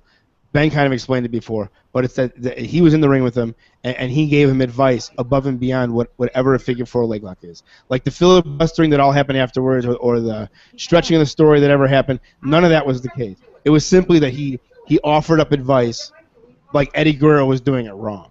Other than that, nothing else is the truth. Then he came to the back and was completely oblivious. Like, no, I helped him with what he did. That's the story. So anything else you've heard, at least of the initial story coming out, is kind of bullshit. And that story makes the most sense because I've talked to both parties, and I just think Steve said too many things when you're in the ring. Here's the thing. When you're in a WWE ring and you are under those lights, I've never been in with a live crowd, but I was in there, like before the shit started, and I got to bump around. And when you're in there and you're under those lights and you're really in an arena, you're not really yourself, man. So I'm not saying that I'm not making excuses for Steve, but I could see why you'd be like, hey, I know some shit. I like that's what you do. You stand out, and I don't think that part's ever taken out. And I think if Steve was just like, shut up, man. I threw out some advice. I thought this. Of course I said that, but it was this, and this reason, and that reason. I think if he said that, it'd be a lot more realistic. But at this point, nobody believes him because the story wouldn't be there. Like, if you suck a dick and someone walks in on you and they're like, no, Colin was sucking a dick. Like, it can go around forever that, like, well, no one else saw it. And you always say no, but everybody thinks you sucked a dick. Steve sucked a dick. Does that make sense? Yes, it very much makes sense. Yeah. So there you go. I think, yes, ultimately, like I said, the truth lies somewhere in the middle there. I think there's no doubt that Steve Boz spoke up and said something that he probably, in hindsight, would love to. Oh, we have a bloody massacre on our hands here. Or is that on the canvas from earlier? That's on the canvas from earlier, man. This fight's been good, but not tremendous. Yeah, no one's bleeding at this point. Hey, by the way, just to shoehorn this next thing in, Ben, you might want to give a little talk up. We had all ladies night, no panties Tuesday. It was back in February 2013, okay? And we had stripper stories with Ashley Jackson. What's your account? Oh, yes, this was fucking great. We need to do another one of these. We just need to find another stripper willing to tell us this fucking story. Stripper Ashley Jackson came on and was very open and honest. Brandon, go ahead. What'd you say, Brandon? Is that the girl that I we're not farted going on? to Brandon. It doesn't work. Sorry, buddy. Yeah, he broke in there for a second. Yeah. Wait, hold on. Yes, perfect. I'm actually glad that you interrupted for this. That was perfect timing that we were both shutting up when he said that. Yeah, it would have worked out any better. So, fucking Brandon and Paulie, I don't have it on the screen right. Go to it. Yeah. Mm-hmm. Yeah. So take a swig of water, buddy. It's a long. So we got another 2 hours, motherfucker. I take off like a year and a half from wrestling, and I'm just at the start of being fat. Like, not really fat yet, but I'm starting to not be athletic at all. And I'm standing there, and I'm kind of nervous. I'm like, what are we gonna do? I haven't wrestled in a year and a half. Do I even know what the fuck I'm doing out there anymore? We planned like 20 minutes of shit for a ladder match that I found out I was having 25 minutes before I was having it. Before it was just a tag match. Oh my God, you guys have wrestled 200 fucking times against the Riders. Now we're gonna do a ladder match. Oh, good. Well, I wouldn't have came if I knew it was a fucking ladder. I don't do ladder. I don't do any of that stuff anymore. You know, I don't want to get hurt at all. I don't want to do anything hard at all. At all. You know, it's funny. Like if I'm putting the match together with Paulie or Brandon, like the guys will say like, "Oh, we want to do this," and it's like something really bad or dangerous, and Brandon immediately steps yeah, you do that with me. Like he knows right away that I'm like, no, that's not gonna fucking happen. That's not gonna happen at all. I'm gonna slip on a banana peel. Yeah, I'm that guy. That's why this is what I do, and I recommend this to everybody. Then you get out when you don't want to do it anymore, and you just physically don't want to physically do it. Dude, that match against the Young Bucks, even the night before, that match with London and Kendrick. The very, very finish, which you can find it on YouTube. Like they were supposed to give me, like London was going to give me a running knee, and Kendrick was getting me a super kick at the same time. But Brandon bumped, and they bumped him so fast, and I was trying. Like we had like I don't know 2,000 people there. It was a big house, right? And at this point, we hadn't had the crowd at all. And the minute that they double super kicked Brandon Rocker style on the ground, the crowd started fucking getting into it. So I slowed down. The guys on TV, I didn't think I had to fucking give him any kind of signal, which maybe that's a bad on me. I give a super slow comeback. There you go, guys. Drink up. I give a super slow comeback, and as I spin up and get around, they're right there already, and one knees me in the face, and the other kicks me in the tooth and breaks out the back of my back molar. Breaks out like a chunk of my fucking tooth. And I remember I bumped, and I was like, what the fuck? And then the next night, if you watch, I didn't do anything. I'm like, this is it. This is the last time I'm ever fucking doing this. Like this is no way will I do this shit again. And I literally went out there. If you watch it, we like hot tagged, boom, boom, boom, finish. Like we didn't do fucking anything. Goodbye. I'm out of here. There you go. And that's why. And by the way, I don't need a goodbye tour. I don't need a retirement. Nothing. Anybody that does it on the Indies should be ashamed of yourself. That's why Brandon is at the gathering and Craig is his partner now. Yeah, no, and not for nothing, I couldn't have picked a better guy. I think Craig steps in. He's a fucking burly dude, just like I was. I think his offense is similar to mine. I think his mind is similar to mine. That he's basic, just like I am, and that's not. I'm not being offensive at all. I think he's the right guy, or I would never have called KG at all. And to boot, I didn't even ask Brandon about it. I just called him because I was like, hey, I don't want to keep having Brandon lose bookings. There's the right guy in the right place. They feel comfortable together. They do really well at Blitz locally. Which, by the way, while we're talking 100, Ben, has Tony Scarpone paid you? He has stayed in contact with me. I'm okay with the situation as it stands at this moment. I have gotten some money, not all my money, but he is. I love Brooks on the soundboard. He's way better at it than I am. I think he is our new Fred. I'm just saying. Yeah, this is what it is. This is what it is, Brooks. Get like a really inexpensive like iPad type deal and a soundboard and run it in all hard. It costs you about $300 total, and you can run sounds all day long. I'll send you all the files. I will sit back and you can just do your thing, man. Yeah, I'm having a lot of fun actually. So I was already thinking about what I would need to Yeah, because I want to upgrade my shit. Cause I want a microphone stand like you guys have. I want to see them all pro over here. Hey, this is the thing, man. Don't buy one. I have plenty. I'll give you.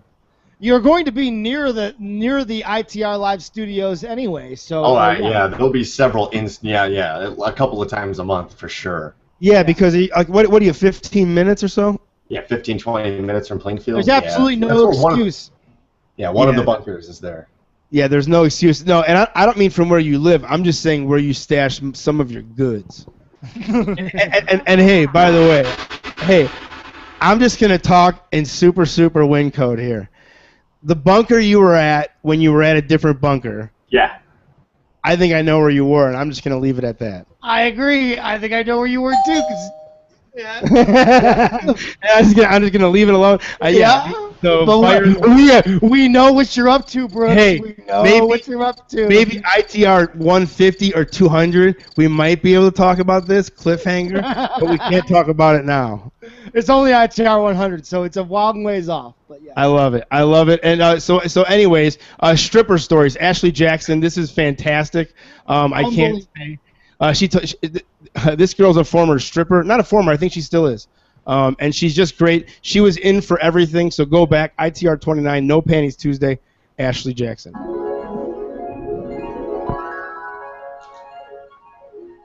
Old MySpace. Imagine the things that came out of fucking MySpace. Oh my god, I used to get the weirdest shit on my face. Well, that's you just segued right into a question we want to ask everybody tonight. Like, what's the creepiest creepo guys that hit you up? Oh my gosh, I was at work. The first strip club I worked at, I worked at a fully new strip club, and this guy used to come in, and he would bring granny panties with him. That's right, granny panties. And they were brand new. He'd buy them, he would bring them in for each girl, and he would dance with multiple girls. And he would pay you about $300 per girl to lick your armpit and dance in granny panties. Oh, no way! Awesome. Like one song, 2 songs. I mean, how much? It would be about like probably 15 minutes, 20 minutes the most. It was kind of creepy. I mean, like dancing these weird, flowered granny panties and lick my. I don't know. Lick your armpit, yeah, like. I mean, but like I'd be dancing all night and sweat and stuff, and he was like totally into that. And did he like it like the dirtier the better? Like if you had like BO for whatever reason. He'd be like, yes, right after we get off stage, I'd be like, hold on, go to the bathroom and fresh up. No, come on, right now. Like the first time he asks you, like what is going through your mind? Like, is there a point where you say, let me ask you, is there something that you would say no to? Yeah. He didn't really overstep the boundaries as far as licking the armpits. And just like dancing, he didn't make me feel more uncomfortable, except for when he was looking armpit. That was kind of weird. And hey, was it just like a solid lick, or was it like a dragging cat, or was it like fluttering? What kind of? No, was he just getting right in there? Yeah, was he getting after it or what? It was like a cat. Oh. Like a fry. Yeah. You know? Perfect. For those of you at home that don't know, she just gave us a visual, and that's exactly how I saw it in my head, and I'm just creeped out. That slow, dragging, like savoring lick.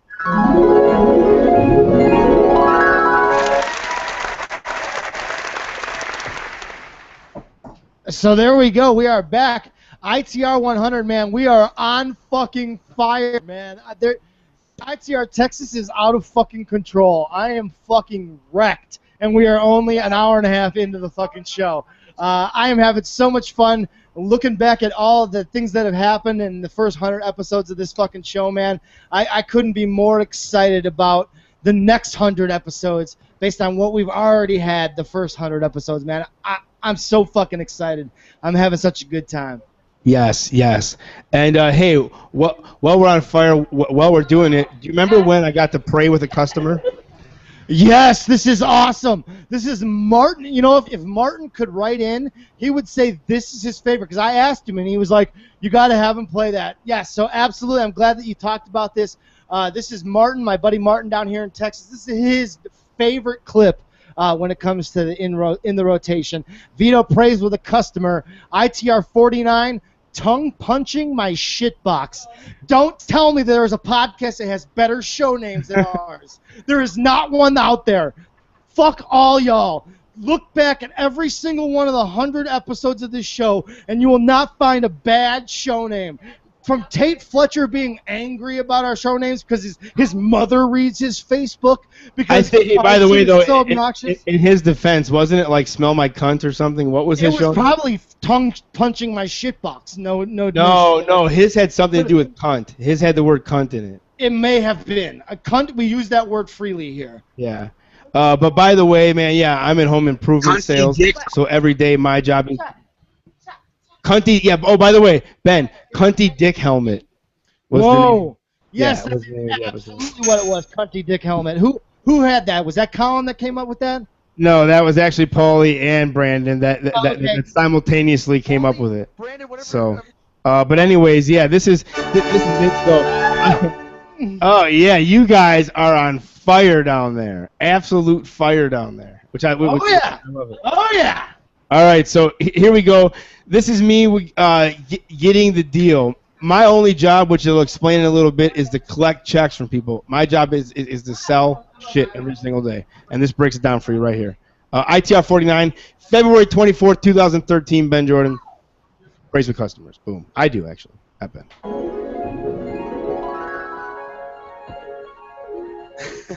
So I sell home improvements, and the only job requirement I have is to sell home improvements. It doesn't matter how you do it, why you do it, or anything else. Just leave with a check. A guy at work told me the other day, he goes, "We're not window salesmen, we're check collectors." Just suck it. But I'm married. Just suck it, bitch. Way to put it. I actually have a message from Donovan Morgan about my sales career. Do you guys care to hear that? No, never. Well, Pablo sucks.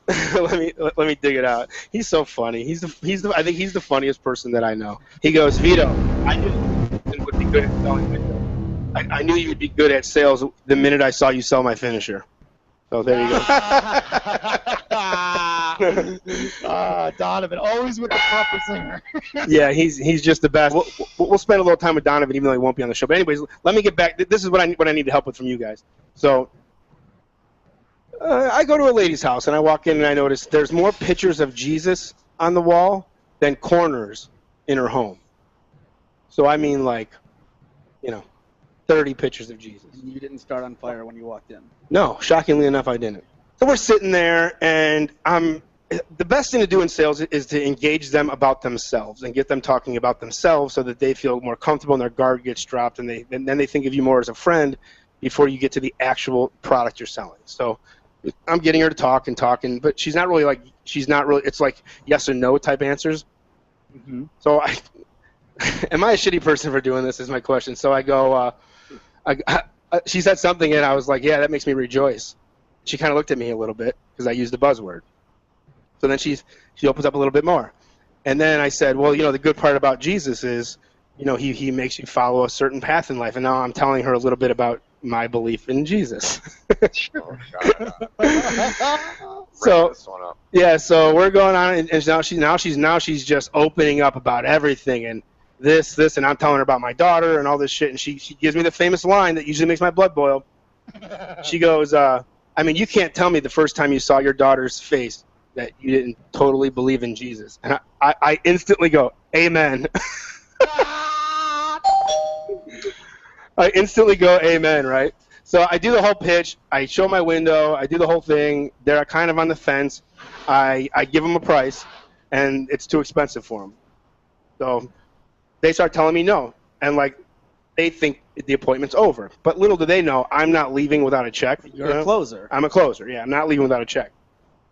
So I go, you know what I normally do in these types of situations? She goes, what? I go, I usually pray about it. Oh, and wow. You snake. And I go, Jesus will usually tell me, the right thing. I go, will you guys pray with me? No way. I'm not kidding. No way you did this. This is a rib. This is a rib. This has to be a rib. You want me to stop telling the story? Keep going. Keep I going. don't believe it's a rib, but I know it's true. I know it's true. Listen, I can't believe this. This is great. I need to make money, and Jesus wants me to make money. Yes. So this is what I had to do. So this is a capitalist. So she goes, of course we will. Her husband gets off from she's on the couch, he's on the recliner, and I'm on the recliner. So him and I are facing each other, and she's on the couch like we're sitting in the rotation room. So So he goes and sits by her. She puts her hand on my knee, and I put my hand on her hand, and I go, "Why don't you lead us in this?" And she starts praying. That's great. She starts praying, and they put their heads down, and I kind of put my head down, but I'm like kind of laughing in my own head. And she's like, Jesus, please give us the strength to make the right decision here. Our fellow brother Vito, and blah. She goes on and on and on for about 3 minutes. So it stops, and I just go, you know what? I'm going to give you guys a couple minutes to talk. Let me step outside. I got to call my wife. I got to bring some food home for her. I'm a little late. You guys make a decision. I'll be right back in. I walk outside. I'm standing by my car, and all of a sudden he goes, hey, come on back in. So I come back in. I sit down. He goes, you know what? We feel really good about you and your company. We're going to take the windows. Damn! That's it, dude, and that's why I'm saying you have found your fucking calling, because that's what you got to do, man. You got to adapt to the customer. Yes, what you did is kind of fucking wrong. No, it's not. At the end of the day, he's a salesman. What's more wrong, them believing in Jesus or me using Jesus to their advantage? Look, here's the thing. I'm not like I don't sell a shitty product, so that's why I don't feel bad about this. I gave them a tremendous product for a tremendous price. And they could afford it. They just didn't want to make the jump that night. So between me, my product, and Jesus, we got them to believe the product was good. All bullshit aside, that is one of the best sales jobs I've ever heard. That is being a salesman. That is how you know you are made to do this, because you could do that and not have a conscience about it. You just do it because you know that that's your angle to get them to say yes. Yes. You found your angle, man. Every deal has an angle. Everybody has to feel like they've won. Yes. And when they felt like they won you over with Jesus, yes, they were ready to jump in. You could have told them, you know what, guys, when I was out there, my boss called and I had to charge double now. They probably still would have said yes. Dude, when she put her hand on my knee and started praying, I knew I had her right then. I knew I had. You can't tell me no now. You can't.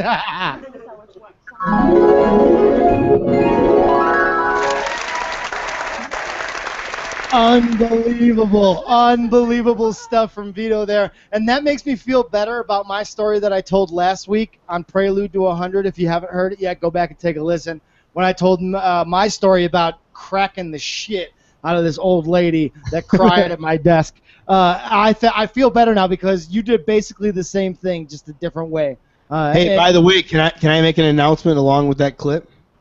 Yeah, absolutely. I think this is awesome to put yourself over, man. I got this phone call this week, and I was very fucking excited to hear about this, man. So, yeah, put yourself fucking over. Breaking news, ITR Live 100.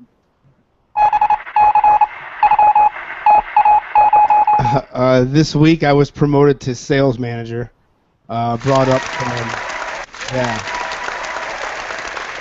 from a team of about 40 plus sales reps to run and get 8 to say 14 guys under me, producing under me, getting out of the house now and just doing what I know to get other guys to make money, and now being able to make money off of them. This is what it is. It's a simple job, but it's not easy. That's the difference. It's a different kind of job. It's a different. Right. That's everything I do with in-home sales. There's so much about it that's simple, but there's so much about it that if you don't do just the littlest things, everything goes to shit, and that's sales. But what's really cool is, man, you got to teach people, man. You got now you're in a role where you got to teach people how to do it so they make you money, man. That's this is the thing, man, and I'm just saying it. I've done the right thing here. I sit with guys, I go over things with guys, I take guys under my wing, and I try to help them. Well, I do produce always consistently. I'm the most consistent guy in the company. I've just produced really incredible numbers. I'm already over $700,000 net sales this year. It's really incredible. This is a really big thing. Yeah, you have no idea. Like I say, 2011, I made $20,000. So I'm not bragging. I'm just putting it out there, saying that I don't know how this happened exactly the way that it's happened, but my entire life has changed. My entire family's life has changed. I paid cash for everything that we've done so far for this house. It's kind of been incredible. I've made so much money at some points here that I don't even know what to say. I'm moving to the next step, and I get to now run my own guys, and it's just really incredible, and I'm just really shocked by what it is, and I'm shocked by how many people that you hear these stories of people that don't have money. I collect checks from people, $20,000 sometimes. I'll leave a house with a check. Or like a guy gave me the other day, he gave me $3,000 in cash for the down payment. Here's some cash. People aren't broke. People are just smarter about where they send their money. That's it.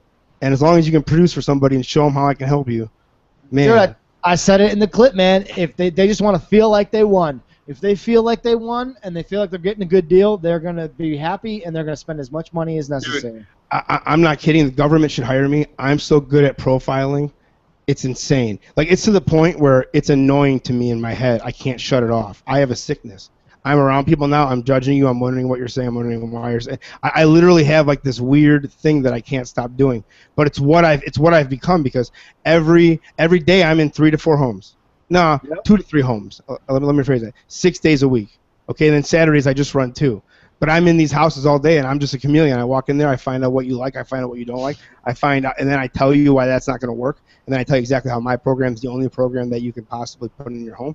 You believe me, I give you a very good price, and then you buy it from me right then and there. Exactly. It's just a different hustle, man. But yeah, that's sales, but man. This is the difference, though. At this place, they teach us psychology. They're not teaching us Windows, man. They're teaching us what psychology is. And once you learn, this is the thing, I've always been into psychology. I can't go to school, though, and sit in a room and have a guy tell me this. But I will sit down with any person in the world, and I put this out there as a challenge. This is another fucking exclusive. I will sit down and talk any topic with you whatsoever. I just ask one thing. If at any point I don't know what I'm talking about, give me a few seconds just to browse something really fast, and I'll have an opinion within 2 seconds and know exactly what the fuck it is. I'll talk to anybody about anything at any time. And this place has taught me something that has to do with how to help people the right way and produce money in my pocket to do so. It's unbelievable. And I remember the first time I pulled windows out of my back of my car, I literally went, oh my God, wow, I can't fucking believe I'm doing this. I swear to you. Yeah, I can understand that, man. Dude, and then I walked in there, I went 0 for 7. I didn't sell nothing. And then I finally cracked this fucking lady. She was like 32, 33 years old, and I cracked her at like 102% for my first sale. And I called in, and my boss is like, well, see, that's where you screw up. You're trying for too much for each thing. You got to like level it out. When you level it out, you're going to get. And then I took that from every single person, dude. And now the fact that I got promoted to sales manager, just to drop it one more time, it's pretty fucking awesome, and it's going to be a game changer. I start September 1st, and I can't be more geeked about it. I'm excited for you, man. That's so awesome. When I got that phone call, I was very excited, man. To see the transformation that's happened for you. I have been intimately involved in and have been knowing and seeing intimately where you've been at in the last year and a half or so, and to see where you've gotten yourself to this point, man, I couldn't say I'm prouder of you than I am. It's just so awesome to hear that you have turned it all around and you found your niche and you found what works for you, and obviously the people that you work for believe in you, man, and that's awesome to hear that, and I can only imagine what the future is going to hold for you. Yeah, no, I definitely appreciate it, and you'll find out only here on ITR Live, because just because it's 100, this isn't it. Like, just because this episode's the best thing you've ever heard or now watched at this point, this isn't over, right? And no, 100% not. So Ben, here, I need you to talk something up for me. Talk about Dr. Joe. Talk about the whole thing when he came on out of nowhere, because he was just kind of like a guest that he was just coming on to hang out and be part of the show, and he just knocked what is Burt Prentice out of the park. Well, here's the thing. Here's the thing. Before we go to that, I have a question I have to ask Brooks. Yes, go. Yeah, what's up, Ben? I was wondering if you were a fan of the beverage Dr. Pepper. Oh, Dr. Pepper? I usually like to drink a Coca-Cola. Pepper, bitch. Goodbye, Brooks. The first time we've ever Dr. Peppered a member of the show, right here, ITR 100. It's fucking ITR 100, man. Shit fucking happens. Explosives happen all the time, so be ready and beware. Absolutely. ITR Texas is on fire here. Where are we going next, man? Tell me what I want you to talk up Dr. Joe as Burt Prentice and explain, because you had no idea who Dr. Joe is. You had no clue who Dr. Joe is. What I did is I grouped together like the best stories of what is Dr. Joe and Burt Prentice, and I want you to talk it up, lead it right on in, homie. Talk about being caught completely out of left field on a guest on ITR Live. Brandon, I'll put him over. Brandon, Paulie, whatever his name is. I'll put him over. Yeah, absolutely. I'll put him over. Dr. Joe, unbelievable guest. I would rank him in the top 5 guests in the history of ITR Live. In our first 100 episodes, Dr. Joe. Dude, he's fucking right up. He's right up there with Chucky Smooth, man. Like right up there with Chucky. I'm telling you, top 5, without a doubt, top 5. I wish we could have him on as soon as possible again. His first appearance was ITR 76, Malicious Whoring. Again, I dare you to find a fucking podcast that has better show names. I dare you. You can't find one. You cannot find one. 100, and every one of them is fucking awesome. So here we go. Dr. Joe talking about his interactions with the legendary wrestling promoter Bert Prentice right here on ITR Live. Another real quick great Bert story was we did a Toys for Tots show on December 23rd, like 06, and there's just tons of toys. 2,000 people at the fairgrounds to see Dutch Mantella versus, I think, Jamie Dundee. I mean, it was like the main event. Of course, Jamie Dundee. Of course, that draws 2,000 people in Tennessee. Jesus Christ. It draws 10 people here. But so Bert comes up to me and says, "What kind of rental car are you driving?" I said, "A Ford Taurus." He's like, "Come around the front. I'll be right out. We're gonna go for sushi." Soundbite. So I pulled a. I'm just thinking like, okay, well, he just wants to go to dinner. So I pull the car up. He comes running out of there. Now all 350 pounds of him running out there. Jumps in the car. Drive, you bitch, drive. And I'm like, where are we going? To the sushi place. Now head on. And he's got this metal box. I'm like, what are you doing? And he's like, I took the cash box. I said, it's a charity show. Who cares? They got the toys. And I'm like, drive, you bitch. I'm like, Bert, you seriously stole the United States Marine Corps Toys for Tots cash box. He goes, Joey, first of all, these kids wouldn't have no damn toys if I didn't run the damn show. Number one. Number two, I made sure the boys were paid. I just took the excess cash. Yeah. And number three, if you want your sushi paid for, you'll just shut up and drive the damn car. Oh my God! That's a great story. Yeah, that's the best story ever. I mean, and this is the same guy on like a year later. We're doing a benefit show for his brother who had cancer, and I go, Bert, you don't have a brother. He said you had 10 sisters. I know that, and you know that, but the fans don't know that. I'm trying to set these marks up, and you're just trying to be Mr. You know, have a conscience. Jesus. Now suck my cock. Yeah. Now suck You my sound like you were pretty deep with him. He asked you to suck his Barron's dick a few times. Barron's is the same way. Dude, he never around us. He's my child. I got nothing against Bill. Bill always paid me more than he paid you guys. Yeah, so. that was great. He would hand you 5 $1 bills rolled up. Bert's. That's Bert's story too. Yeah. Rolled up like a cigarette, and you would just get all right, thanks. Like, we're not here for the money. I got 10. Yeah, we're here. We're driving from Illinois, by the way. No, the one show, I remember we got back in the car, and I'm like, how much you guys get paid? And at this point, honestly, I don't remember what it was. It wasn't a lot. I'm not trying to big. What was great about this spot in Atlanta, you had to drive all the way to Atlanta and then go back north like 30 minutes because there was no direct way to get there. The fucking south, man. Like, ridiculous.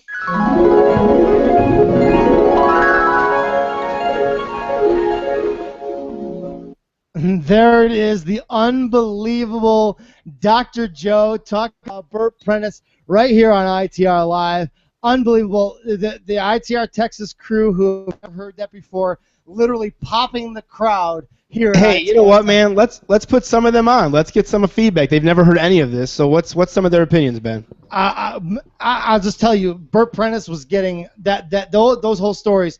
They had no idea, but just the way he told those stories, he's a great storyteller in that he gets it how the voices and everything just brings it to life.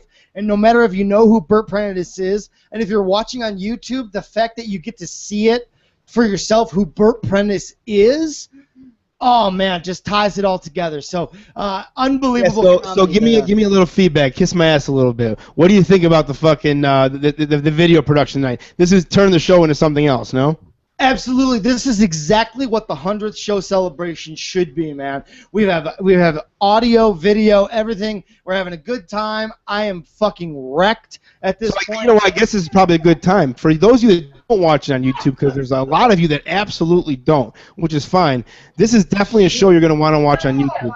There's a lot of, whoa, there's a lot of video. There's a lot of video for the show. Hey, Ben. Yo, yes, I'm here. Your external speakers are on, so when everybody's jamming, like, it cuts the show out. Oh, I'm sorry. Okay, I No, don't know. no. It's no big deal. I just want to let you know that. So we'll step back. Well, guess what? Oh, yeah. Boom. I like it. So hey, this isn't about bellyache, and this is about kick-ass stuff. So here, look at it. Let's fire right back into the hole because I think this is a perfect time. This is Chuck Smooth. There's no E. Ben, there's no E. Whatever you're thinking, don't give him one with an E. I'm telling you. Do not call him Chuck E. Smooth. Whatever you do not do it. And by the way, he beat CM Punk. I just want to put it out there. It's important to say it's in his contract with the show. This is him and Johnny. Now, this killed my relationship with Johnny Armani, okay? Which I'm going to put it out there now because it's not going to happen tonight. He was supposed to be here, and he was going to be multiple characters, and he was going to stumble in and be all of his guys from Johnny Kiss to Elvis to Billy Gunn. I was going to have him be a whole bunch of random characters that he does like impersonations of. And anyways, he's going to try to come back at a later date. It doesn't matter because it's not the 100th episode. But right. Yeah, you can't be here. Fuck you. Yeah, exactly. It is what it is. I love you all the same. He'll be back in the studio. But this is at the end of Meeting of the Minds, ITR 35, March 26, 2013. This is a huge episode. If you're a fan of this show or you're for the first time listening, if you want to just like dive in and be super entertained by wild stuff that you don't have to know anything before this show or after this show to be entertained, this would be a perfect show. We had a live studio, LPJ, who's our Shin to Chin man. That's our MMA segment. Johnny Armani was in the studio. Limo Lex, who's known for this. Babysitter of the Nat. Which I will get to that at some point tonight as well too. The babysitters and that thing, which is fucking gold. I think it's we've already heard that. We heard that last week, if I'm not mistaken. We did. See, look, I've been editing like a complete asshole, so you have to bear with me. I'm sorry. That's why I'm here, man. I keep the show together. We got it on the right track. So this is at the very end of Meeting of the Minds, and here's what happened. Chuck got here earlier in the night, and now Johnny, he tells me weeks before coming on, the only way he'll come on, because this is the first time he's going to be on, the only way he'll come on is he doesn't want to be ambushed because he was on another radio show, like not Star 105.5, but whatever, like a local station out here, and some guy buried him and did some nasty shit, and brought him on and goofed on him, right? So he didn't want that to happen. So then Chuck at the very end goes, now, mind you, this is after 2.5 hours. I'm half in the bag, and we're having fun. Everything's happening. We just did a game show, so my brain's fried. And he goes, Kiss, Vito wanted me to interview if we had some time left over. So the minute he heard that, he went, you motherfuckers set me up. And he couldn't get it out of his fucking head. Now, I'll say this. When you listen back to this, you would have no idea. He takes every single shot and ricochets him off of a shield. And at the very end of it, comes off likable, entertaining, and cool, but he doesn't know how to round that back around and use it, so he hates it. Does that make sense when I say it that way? Yeah. So this is Johnny Armani. This is him versus Chuck with no E Smooth. This is fantastic. This almost killed the relationship, and then he finally came back. So what's the best part about this, Ben Jordan, is you're going to get a ton of sound drops, like a ton of drops. You're going to get every single story. You're going to get the Dick story. You're going to get everything concerning it. Go ahead. Oh, or what? I don't know. You were going to say something. Oh, I'm feeding into you. Oh no, I was just waiting for this to play. Ben Jordan, you got to get back in this chair ASAP. Goddammit. No problem, man. Colin's filling out nicely. No problem. Here we go. Let's go flashback now. Where are we at? ITR. What now? This is ITR 35, Meeting of the Minds, March 26, 2013. This is what stopped the friendship for a little bit of time, and I'm glad it's back. Johnny, I love you. He will be back in the studio, I promise. Hold on, I got to share the screen. I'm sorry, I thought I did this already. Sorry, guys. Boom. It's my first night, I promise.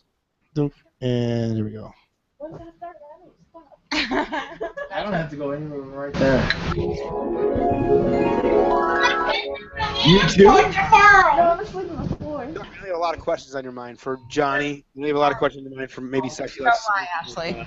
I'm going to leave the floor to you. All right, so I got some questions for Johnny. When Vito told me he was going to be on here, so I did a little research. I don't do interviews. Well, you got to, because I brought a notebook and everything, Johnny. You have a notebook.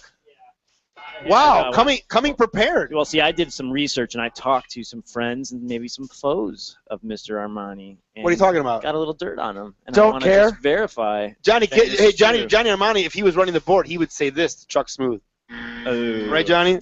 All right, Johnny. I don't care, All man. right, Johnny, let's just do it. First question. You were a former NWA Missouri champion. True or false? Missouri State wrestling champion? Yes. Well, you have to clarify because there's a difference. Well, were you an NWA Missouri champion? NWA Missouri State champion. Yes. Yes. All right. And how long did you hold that title for? Several times, actually. One time for almost 8 years because I never had to defend it. It just sat in my closet. Awesome, awesome. So, and also, you not only wrestled, but you were also a ring announcer. True. True. Okay. Still am, actually. Awesome. You've been in the business for 15 years. No, False. much longer. How long have you been in the business? 17 and a half.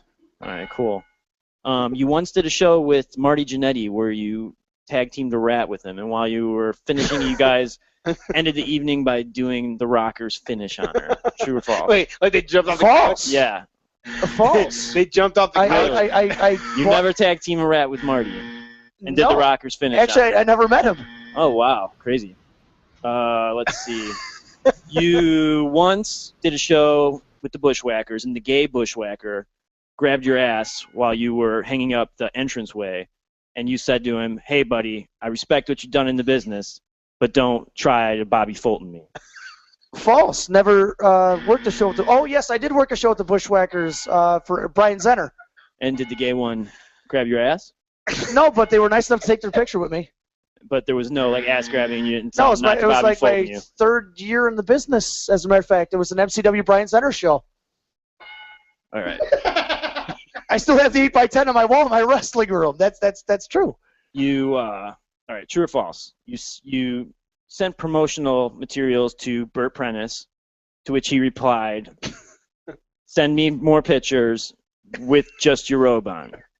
I don't even know who that is. No. No, not Didn't at all. happen? And that's, I swear that on my mother's urn. I don't know who the hell that is. All Who's, right. wait, Burt someone Prentice- please tell me who that is. Burt Prentice ran when the Jarretts got out of Tennessee. He ran Music City, Burt and he Prentice, was a mainstay in Memphis, kind of like a And Memphis Ed Sheeran. He also ran. I've only been to Memphis once in my life, and I got arrested because they thought I was somebody else. He also ran out of Memphis. That's actually my next question. Look at Ben Jordan. He just fell down. He's laughing so hard. Chuck, All go right. ahead. Can somebody please check out Okay. Mr. Jordan? While in Memphis, while traveling with Jerry Lawler, you were both pulled over and you were arrested for being suspected pedophiles.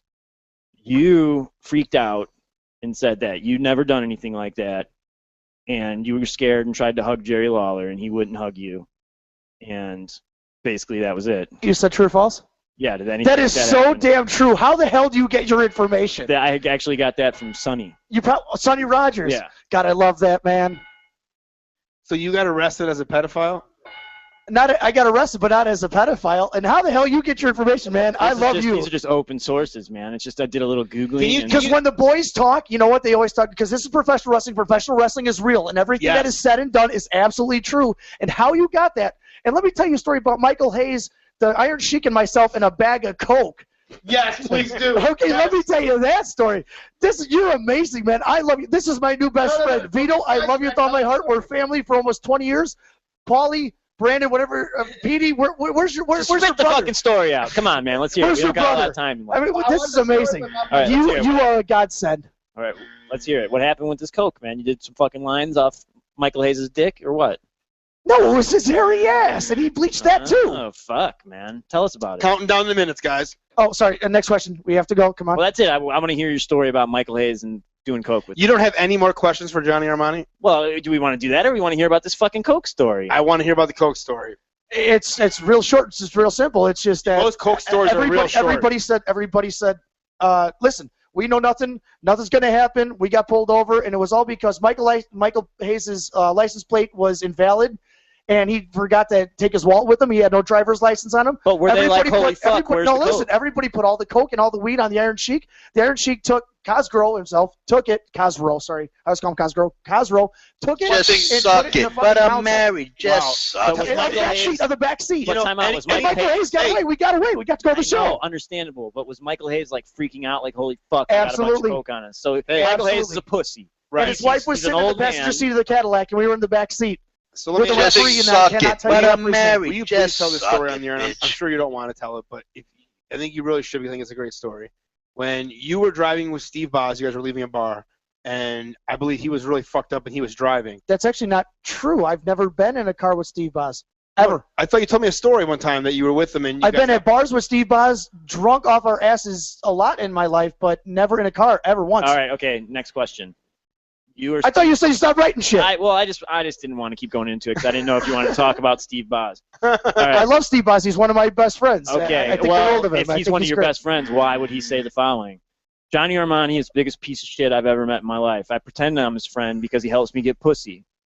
He's a fucking pussy magnet. That can't be true because he's married and Wait, here, listen, it is. He goes, Steve B.O.Z. isn't married. Steve in real life is married. Steve, the guy who works for Red Bull, is married. Not Steve, the B.O.Z. He gets pussy with Johnny Kiss. True or false? False. You've never chased pussy with Steve Boz.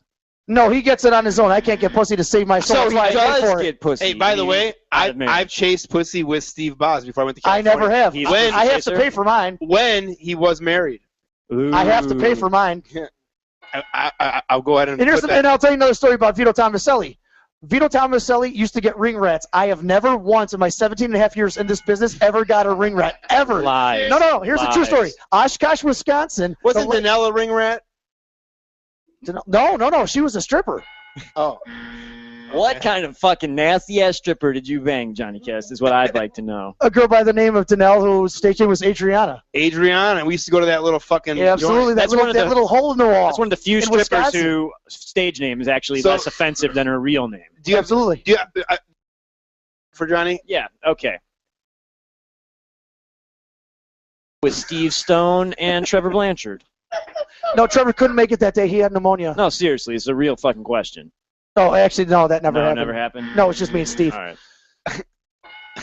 You keep a list of dicks you've seen of former WWF names. All the time. Haven't you been to my house? Oh, you got to come over. Actually, that was Jimmy Jacobs who had a list of WWF dicks he's seen. This is pre. I do have a dick story if you guys want to hear it. It involves Floyd Turbo. I don't know if you guys remember who the hell that guy is. I couldn't tell you his real name, but if you want to hear the story, it's real quick. I'll tell you about All it. right, let's hear it. I love dick stories. I was working a Trevor Blanchard show up in Portage, Wisconsin, and Brandon Bishop was Portage, there. Wisconsin. I was on Portage, that show. Wisconsin, yeah. And Floyd Turbo took the Cruiserweight title that I had made for Trevor Blanchard and was across the hall in the hotel, and he was painting his fingernails black and gold. As a matter of fact, he was part of a tag team at the time called XX Explicit Content, and he got butt naked, lathered his body in baby oil, put my Cruiserweight title around his waist, and took Polaroids of it, and the only thing I saw was his testicles underneath my title, naked as a jaybird, wrapped in oil. And what would you say? Looking good, buddy? No, actually, I got really pissed off, and it took Brandon Bishop and Vito Tomaselli to stop me from kicking his ass for doing it. Dr. Pepper, bitch.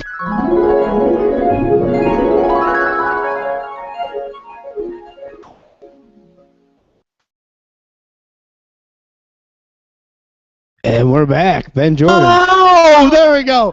Dude, I am way fucking intoxicated, and hitting that fucking button was really hard. It's ITR 100, and we are celebrating it in the most illustrious fashion possible. That is amazing. Listening to Chuck do not pronounce the E smooth versus Johnny Armani from the Meeting of the Minds 2. Whatever you do, if you listen to Meeting of the Minds 1, I implore you, do not listen to Meeting of the Minds 2. Because if you listen to Prelude to 100, you have established that that is the worst show in ITR history. Please do not go back ever and listen to ITR Meeting of the Minds 2. No, please don't. Whatever you do, yeah, that's like you hit the eject button. Don't do it. I feel the need to go back and listen to it now. Oh, dude. Oh, it's a terrible. train wreck. If you've ever seen a train wreck, It's like ITR 60 something or another. I don't even. It's Meeting of the Minds 2. It's the worst fucking show ever. Lee Camp hates us because of it, and your guy at Dangerous Conversation, whatever that dickhead is. They're all fucking assholes. It doesn't even matter at this point. Fuck them. Exactly. Well, moving right along as we reach the top of the second hour, the show seems to feel like it's moving slower than I thought it would. But Okay. I love it because we get to reminisce about so many things. Well, Leo, here- what's the next thing? Well, this is the deal. We can go into Douglas O'Shea. This is a long clip. This is like 22 minutes long. See, the thing is, we're not talking too much, so we're just kind of listening. So do you want to talk a little bit? You want to go into some topics? I can pull some clips. We do have an hour left. I don't want to just play clips. If you're bored, the listeners are bored. What do you think? No, I think this is great listening back to the old stuff. So if we have Douglas O'Shea next, or Well, here's the deal. We have a fan in the studio. Are you bored? No, I'm good. All right, then we're good. Then we're gonna fire right back in the hole. This is the Douglas O'Shea saga.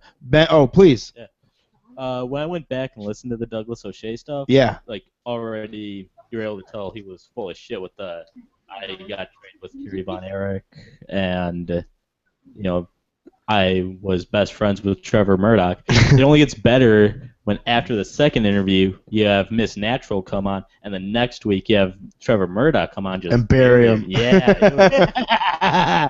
Exactly. Probably one of the best little sagas to go off of. Yeah, it played over a few weeks, and unfortunately, I don't have all of it pulled. There was only so many Well, hours. you know what? Let me set this up a little bit better, because there was at one time supposed to be an alliance between the flea market wrestling or whatever that fucking YouTube shit is. Famous flea market, the trash bag wrestlers and us. We were the Trilateral Commission for like 2 Right, weeks. we were supposed to be fucking putting each other over. Unfortunately, the other two members of that Trilateral Commission didn't put us over the way that we were trying to put them over, and that disintegrated very quickly. However, there was a time when trash bag wrestlers, a lot of people were following it on Facebook, and we were able to get the number one. If you could put the number one guy of trash bag wrestlers that was butthurt about being on trash bag wrestlers, it was Douglas O'Shea. And yeah. By we the were way, able to I reached out to him.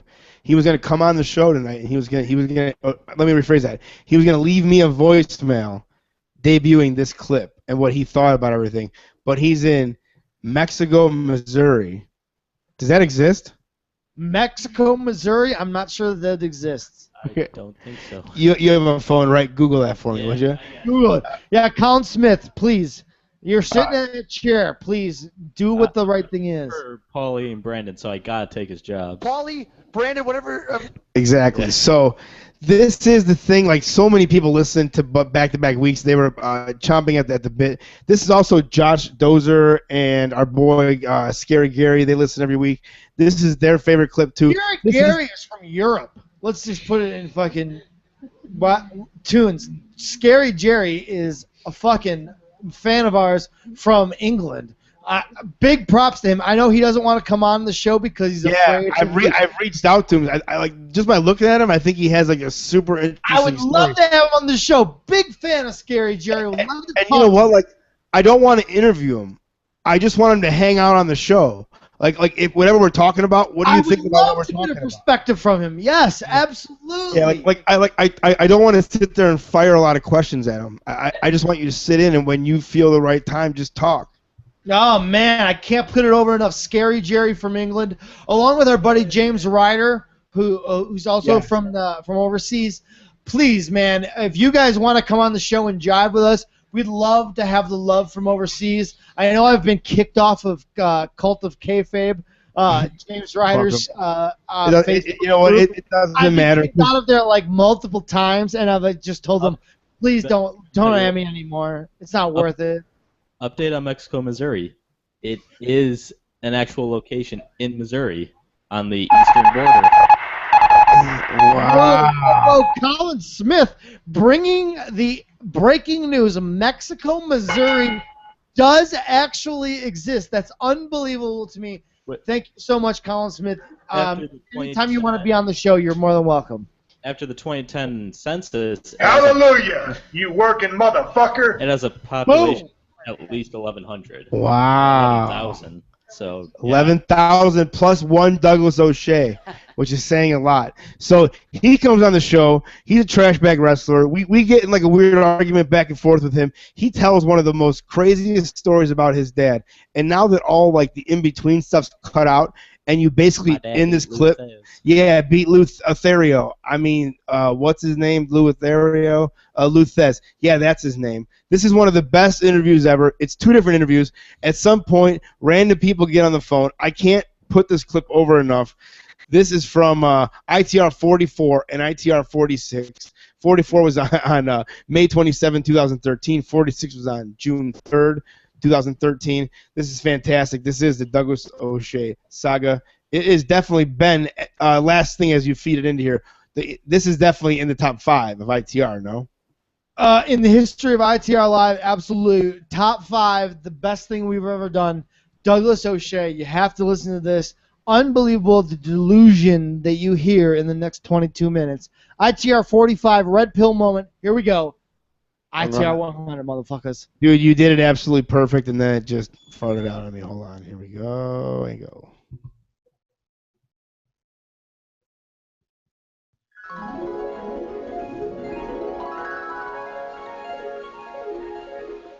My father was a wrestler back in the early 70s. He became a wrestler. What was his name? Carney. What was his name?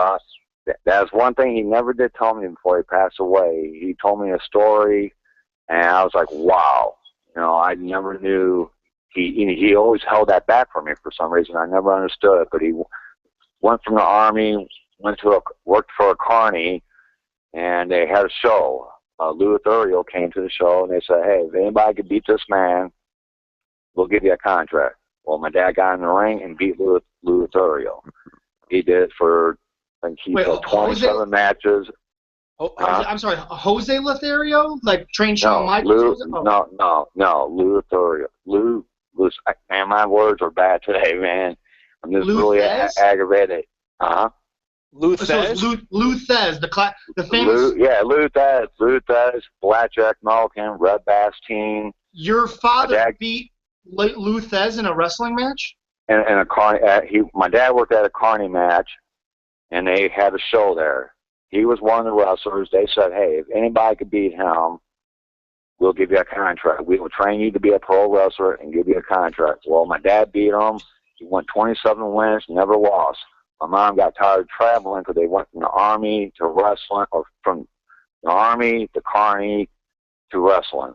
My mom got tired of traveling, and he gave it up for, my mom. And then when I got into it, my dad says, wow, hey, there's a wrestling group down the street from here. Come down here and check it out. Went down there, met some major, major stars.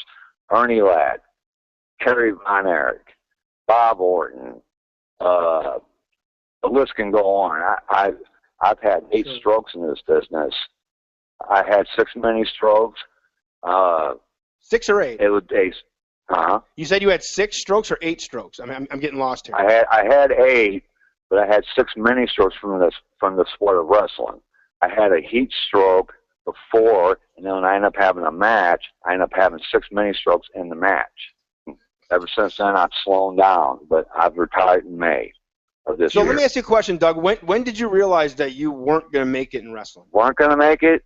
I had plenty of opportunities to make it. I have had the Red Rooster, Terry. I can't remember his name right now. Terry Taylor. He went by the Red Rooster. Terry Taylor. Terry Taylor. Yeah, that's it. And he called me up, said, "Hey, we'd like to meet you." Went to the show, said, "Hey, you like to do this?" I said, "You're damn right." How did he find you? He just called a random. You send them DVDs, send them tapes to the WWE. Pretty much ain't gonna be there. They ain't interested, but they were interested in me. But just remember, I had 8 strokes, so I give my right. It's just weird, so I have a bad memory. Don't stroke out here. Forget, you've got to remind me. What promotions did you have you worked for that we would know? AWA, NWA. Which NWA? Which NWA? Like National Wrestling. I know, but National Wrestling Alliance. the national company or a local fed? Because you said you No, started in that- 1991. Here's the thing that Yes. I have a problem with, though, because you started in 1991, and by 1991, the NWA was not the NWA. Yeah, they had And already. then also, AWA certainly wasn't the AWA in its prime. I mean, were you You're on any right. of those? Were you on any of those Showboat shows that were on? ESPN? They still continued. They're not as big as they used to be. Right. And so that's right. I wrestled with Harley Race. Harley Race has a group out here. I'm not can't remember the name, what the name they go by, but World I started League with Wrestling. Harley Race. Yeah, Uh-huh. it's called World League Wrestling, WLW. There you go, WLW. Well, right.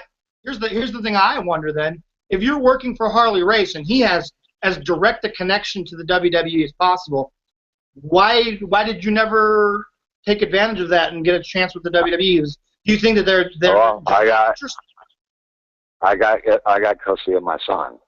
Oh. And I chose to be with my son, didn't do that. So I just went ahead and did this for fun. So you blew all the opportunities you had before your son or after your son? I mean, because you said you had a lot of opportunities. For my son. Oh. For my son. Even though you I was could make. an ongoing custody battle. Let me ask you this question, because you talk about your father having been a true carny. I mean, he beat Lou Thez, for God's sakes, even though you don't know what his ring name was.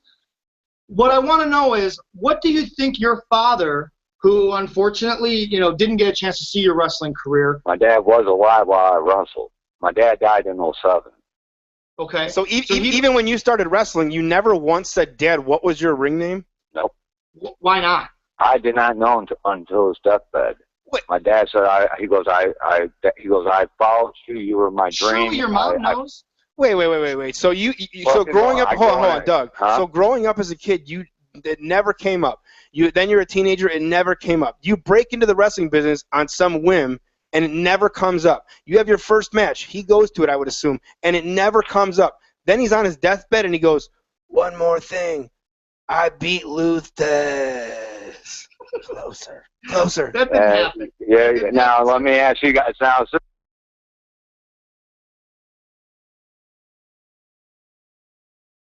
business. He was a soundman, referee, and he was a wrestler.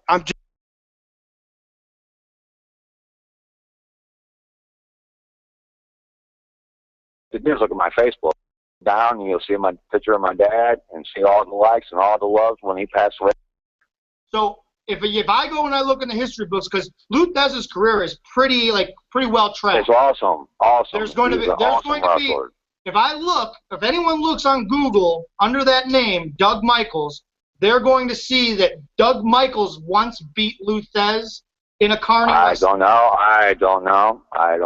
Man, whatever, man. You guys, I talk to Hubert every fucking day, and he's never said anything about you. I don't know. I don't even remember you, because I'm with Hubert, 3-4 times a week. He lives he lives up here, doesn't he? He lives up here. Do you ever work for Anarchy? Yeah, I know where he lives. I know where he lives, and I go out on shows with him. So how are you up here 3 to 4 times a week? How?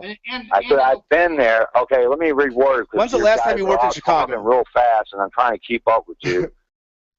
I've been with Hubert more times than any of you guys are claiming to be. Here, Second of all, it I doesn't don't know matter. who I'm you sorry. two are. Hubert fucking sucks, dude. I hate to be so. Yeah, you can laugh all you want. He's if fucking Hubert terrible. sucks, why is he being booked against?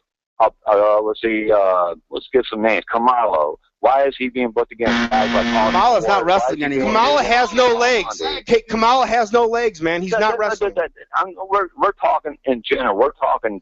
I'm talking about right now. This is the promoter, and he booked himself against those guys. Anybody can wrestle stars, but where has he wrestled and made money? It seems like anything I say, you got something smart to say, and I thought that's because everything you say is a little silly. Ultimately, sir, all kidding aside, what you're saying is absurd, and there's no other way to react to it, because it doesn't make sense. There's no way your story adds up about your father, man. It just doesn't. It didn't happen that way. But our buddy in the field, his name's Michael Google. Michael Google just Googled everything, and he says there's nothing about Doug Michaels anywhere on Google. Anywhere. Well, I'm sorry. So it goes back to 1975? No. So you're telling me they were going to mark, okay, Doug Michaels beat 1975. Okay, yeah, all right. Lou Thesz, it would be world news if he beat Lou Thesz. Do you understand? Well, hey, you know what? World News 1975. You weren't born then. It's not that long. You weren't alive then. It doesn't matter, good dude. Like literally, I'm on Google right now. When I was in this business, you guys were wishing to be wrestlers. Yeah, but guess what? Then I grew up and I actually became one that was successful. That's the difference between you and I. I actually did it. Yeah. What show were you on? Because I don't remember you. Oh, how long do you have here? I've worked for every. I've worked for every. Now it's on you. Now see now how. Okay, it is on him. Right. Go, Vito, go. Shut up. I love nothing more than to brag about myself. So now here we go. I've worked for every single major independent company, from Pro Wrestling Guerrilla to CZW to NWA Wildside to IWA Mid-South to being on tour with JCW, TNA, WWE. I've worked for them all, my man. So you need to understand that before you understand anything else. TNA, so you know Pretty Boy Floyd, right? You work for TNA, you know Pretty Boy Floyd, then, right? No, sorry, I don't know Pretty Boy Floyd. Then you're full of shit because you never worked for TNA. Yeah, TNA matches on YouTube. You can find it. He wrestles the Amazing Red on TV. But what now? The Amazing Red. Yeah, the Amazing Red. I mean, I had about around 2,000-3,000 matches. How many have you had? Oh, dude, I've had 5 matches. How about that? 5. You've had 5 matches. If you know how many matches you've had, you're not a pro wrestler. So let me you're ask you sitting guys in your basement something. jerking what off to are you guys so yourself. pissed off about? Oh, dude, I'm not pissed off. Because I made. Go ahead. I'm shutting up. Listen. Because guys like you are fucking this business up for everybody else. Guys like Davey Richards and Colt Cabana and those guys that are out there putting their ass out there every week on the independents, hustling, are losing money because guys like you think that they're allowed to be a professional wrestler. And they're killing you. Oh wow! Because dude, you should be in the crowd buying tickets, not performing because you can't. Dude, that photo I saw of you is embarrassing. You should be embarrassed to do what you do. How about this? You two guys. Doug, let me say this. Thank you for quitting this business this past month because you are worthless and you're not anything. Fuck off. Yeah, let me ask you a question. Do you like Dr. Pepper? Oh man, you know, dude, you could never walk in my boots. I can't listen to that anymore. That is like, that's insanity. No, I mean, what was he talking about? Unadulterated insanity from a man who is delusional. He lied about everything that he said when he came on here. The man lied through his teeth. His dad was nobody. He is a nobody. The people that trained him are nobody. Dude, how about he never talked about his dad's name? The ring name never came up. None of that ever happened. I love how you played that all out. Like, yeah, you laid it all out in front of him. That's what's so awesome about interviews with us. Most places would let him get away with that. They wouldn't call him on it. They just let him continue to babble and say he's just a guy rambling. No. Yeah, or you're gonna make fun of my dad. Hey, did you like his dad's voice that I channeled? Yes. Son, what? Closer. Everyone beat Lou Thesz in 1975. Everyone would know that. Yeah, I mean, it would be on the front page of newspapers.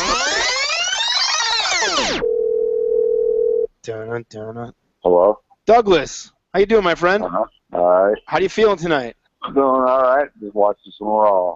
I don't know. You had some reservations about what happened last week. I guess here's your open forum. We'll all shut up and give you the floor here to say your piece about how you felt last week went down. Well, I mean, you guys kind of attacked me. You guys were both talking real fast. Plus, I had company over here that was talking, and this wasn't putting two and two together when you guys were talking. I wasn't thinking about numbers or years. It just seemed like I was being attacked. You know, you guys made me look like an idiot on there, and I made myself look like an idiot. You know, Douglas, I do got to apologize about something. We were totally wrong about your dad beating Lou Thesz. I found a story. I mean, the internet actually has it. I know you said the internet wasn't around then, but I actually found a story. So, do you mind if I read it?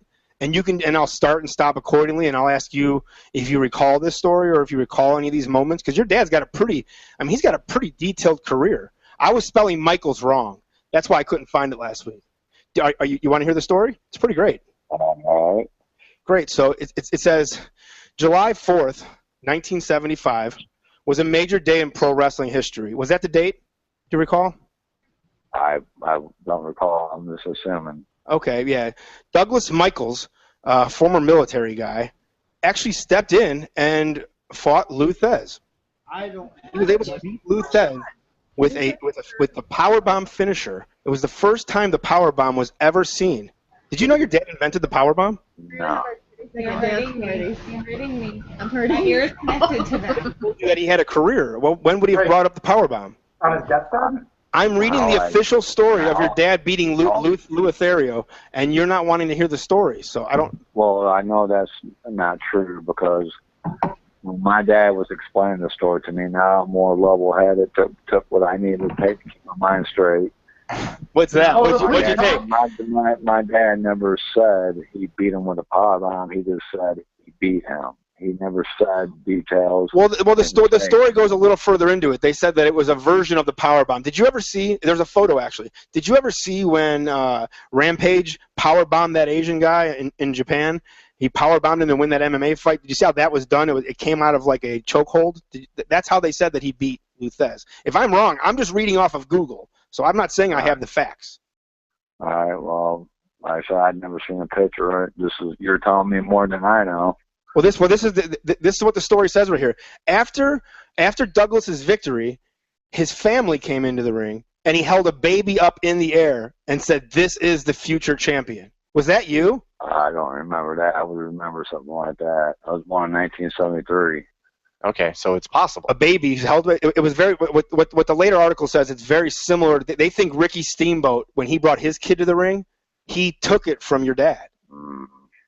I like to know where the story's coming from. I like to read this on the internet myself. I'll send it to you, but you blocked me on Facebook, so I can't send it to you now. No, I didn't block anybody from Facebook. Yes, you did. I deactivated my Facebook. But then then it goes on, and there was a link to the Pro Wrestling Database. Have you ever heard of the Pro Wrestling Database? Might have in the past. Don't remember. It's just a database that like logs countless matches and countless people's careers and whatnot. And Douglas Michaels had a very, very decorated career. And I kind of wanted to go over some of this with you. Not only did he invent the powerbomb, but he also invented the sharpshooter. He actually called it the Michaels lock. Are you aware of that? No, that's not that. You're probably reading some different guy because this is not this. No. Okay. My dad was a school wrestler. Then went in the army. Did his little wrestling thing in there, and then that day came and it happened, and that's all I know. And I looked up a little bit about this Vito guy. Heard he did some training, did some tryouts. You know, hey, if you're good at what you do, then you'd be having a contract and not walking away. Right or wrong?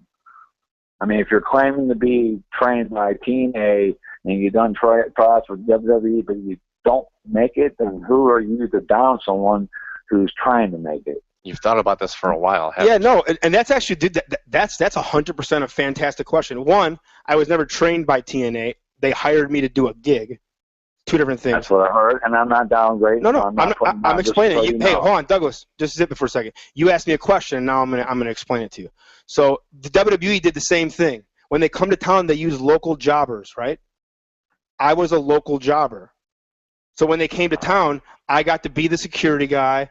I got to get a warm-up match. I got to do the jobber work. I didn't like doing that anymore, and I basically was told that there was nothing there for me, so I stopped wrestling. There's no reason for me to waste regular paying people's time when the major company in the world told me no. I could have went back to the drawing board, got bigger, trained harder, took more clinics, sent more tapes, and got used more, but to me it wasn't worth my time anymore.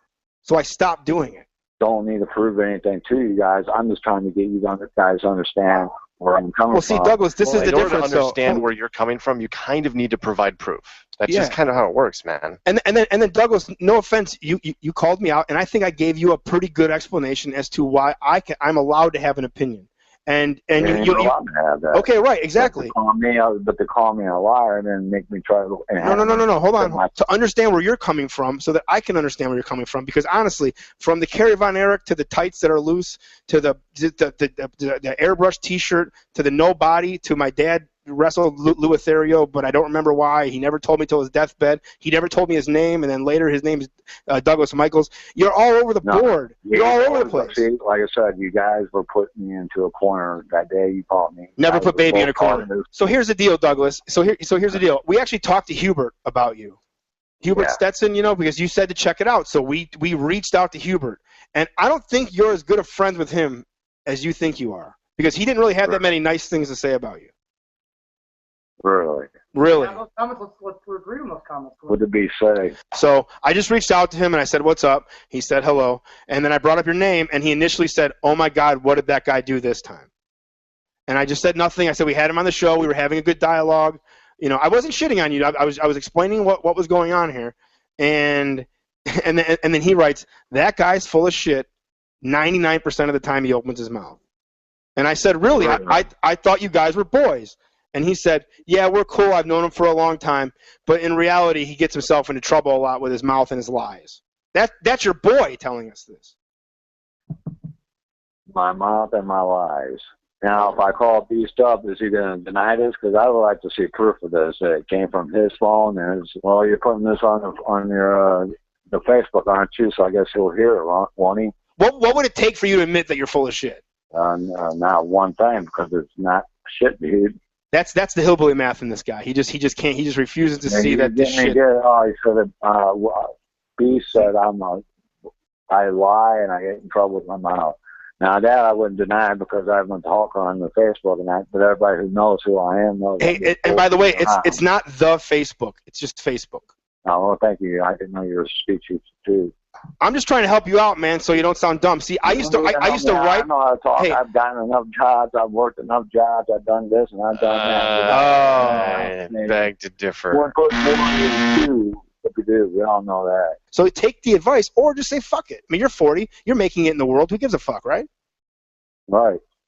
That's right. You got me. You got me all. I pronounced words wrong. Oh, wow.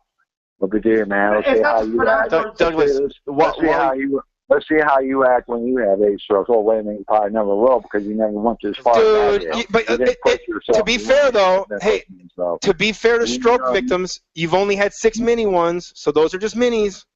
You know what? It doesn't matter. I'm a diabetic. Yeah. Hey, by the way, Douglas. Not only doctors, but they're also English teachers. Douglas, so here's the deal. You had 6 mini strokes and you had 1 heat stroke. So in reality, you only had 1 real stroke. Wait, Douglas, can I ask? Because I'm just very curious. What type of diabetic? Who's this? Excuse me. Wait, who's this? You don't need to know who I am. Okay, hey, can we call you Trixie? You put the wife on the line? No, because I'm not a Trixie. I'm partial to Carly. I like Carly. How about Carly? Sure, but what are you saying about Beast? Well, hold on, whoa, hold on. Whoa, Brooks, hold on for a second. Hold on a second, Brooks. We passed the phone asking what type of diabetes.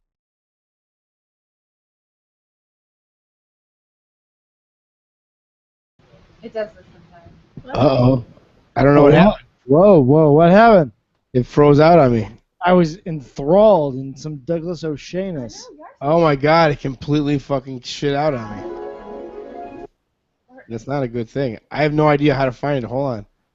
Wow. I think I've had my fill of Douglas O'Shea. I'm just gonna be honest. There you go. Well, that's good. We have multiple things here left in the hopper. I think we're gonna store it, but I do gotta leave this because this is made specially for ITR 100. Yes, this has to end the show right here. Yeah. Especially we've been holding out on this for the entire show. This is the greatest thing ever in the history of ITR 100. ITR 100, a special rendition of 911 is a Joke by our #1 fan, Storm Maverick. Hold on, that was a beautiful talk-up of Ben Jordan. You sound wasted. I am fucking wrecked, homie. You sound fucking wrecked. You sound white girl wasted. That reminds me of an episode. You can go back and check out ITR White Girl Wasted. Fucking ridiculously intoxicated. Well, before because right from here we're gonna Dr. Pepper ourselves and we're gonna be out of here. So, in closing, man, before we play this, what's on your mind? I can't believe I drank that much alcohol. Everybody else seems to be doing okay, Ben. You're a pussy. Yeah. Fuck off. Yeah. Yeah. So here we go. This is 911's a joke. I'm super proud. I believe, just so we could put it out there, and I do want to make this official, that I am the guy to outlast everybody else again, even drinking Gentleman's Jack. No one can hang with me. You did. I can't. Dude, I am fucking wrecked right now. It's just me, Yo Adrian, and family, Mod Jordan, but Ben can't hang. And then also now Colin can hang. Colin also brought some good tidbits. He can come back whenever he wants. Agreed, Ben? Agreed. Colin, you're welcome anytime, man. Just message me on Facebook whenever you want me to step in. No, you message us. That's how it works. All right, here we go. Yeah, we don't come. Storm Maverick. Anytime. 911's a joke. Customized karaoke. This goes out to your boy, Scary. Okay, see, I kept saying Gary or Jerry, but it's Gary. Is that what you're telling me, Ben? I don't know. Oh my God! Thank God. Here we go.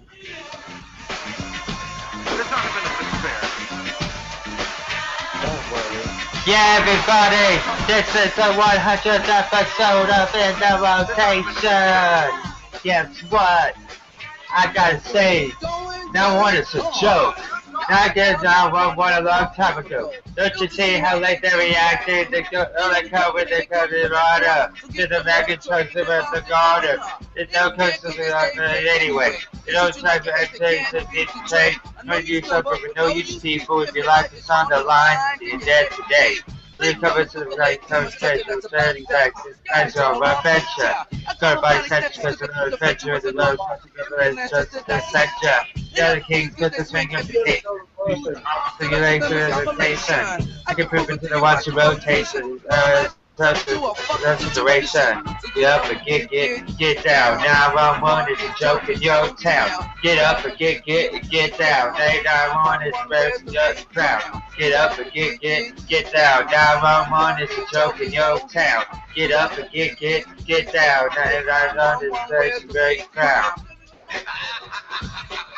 Yeah. No one's a joke. It'll take you 100 episodes. Start rapping, do a karaoke for you. No one's a joke. Yeah. Today's cover correct. Yeah, actually, I'm running with a broken neck. It's a witness to the job that's never been done. It's a respect. It's their own one. It's spoken. It's actually spoken. Need to be a part of someone, but I don't want to get part of someone. So the catfish, the camera, cut quicker. Dr. Sutter open call pretty flicker. You try to say that's the decorative tease. So maybe I pass the right part on your knees. Just shake it. So go to lane. Think you're the person who really you're the 10. You better wake up the smell for flavor. Cause 911 is a fake lifesaver. Sit up and get down. 911 is a joke in your town. Get up and get down. 911 is a resonating crowd. Get up and get down. 911 is a joke in your town. Get up and get down. Late 911 is a resonating crowd. Yeah, baby. Storm Maverick in the house. Episode 100. And the rotation. Bringing the goods, baby. What you gonna do? Get up and get down. 911 is a joke in your town. So get up and get down. Late 911, where's the late crowd? Get up and get down. 911 is a joke in your town. Get up and get down. Late 911, where's the late crowd?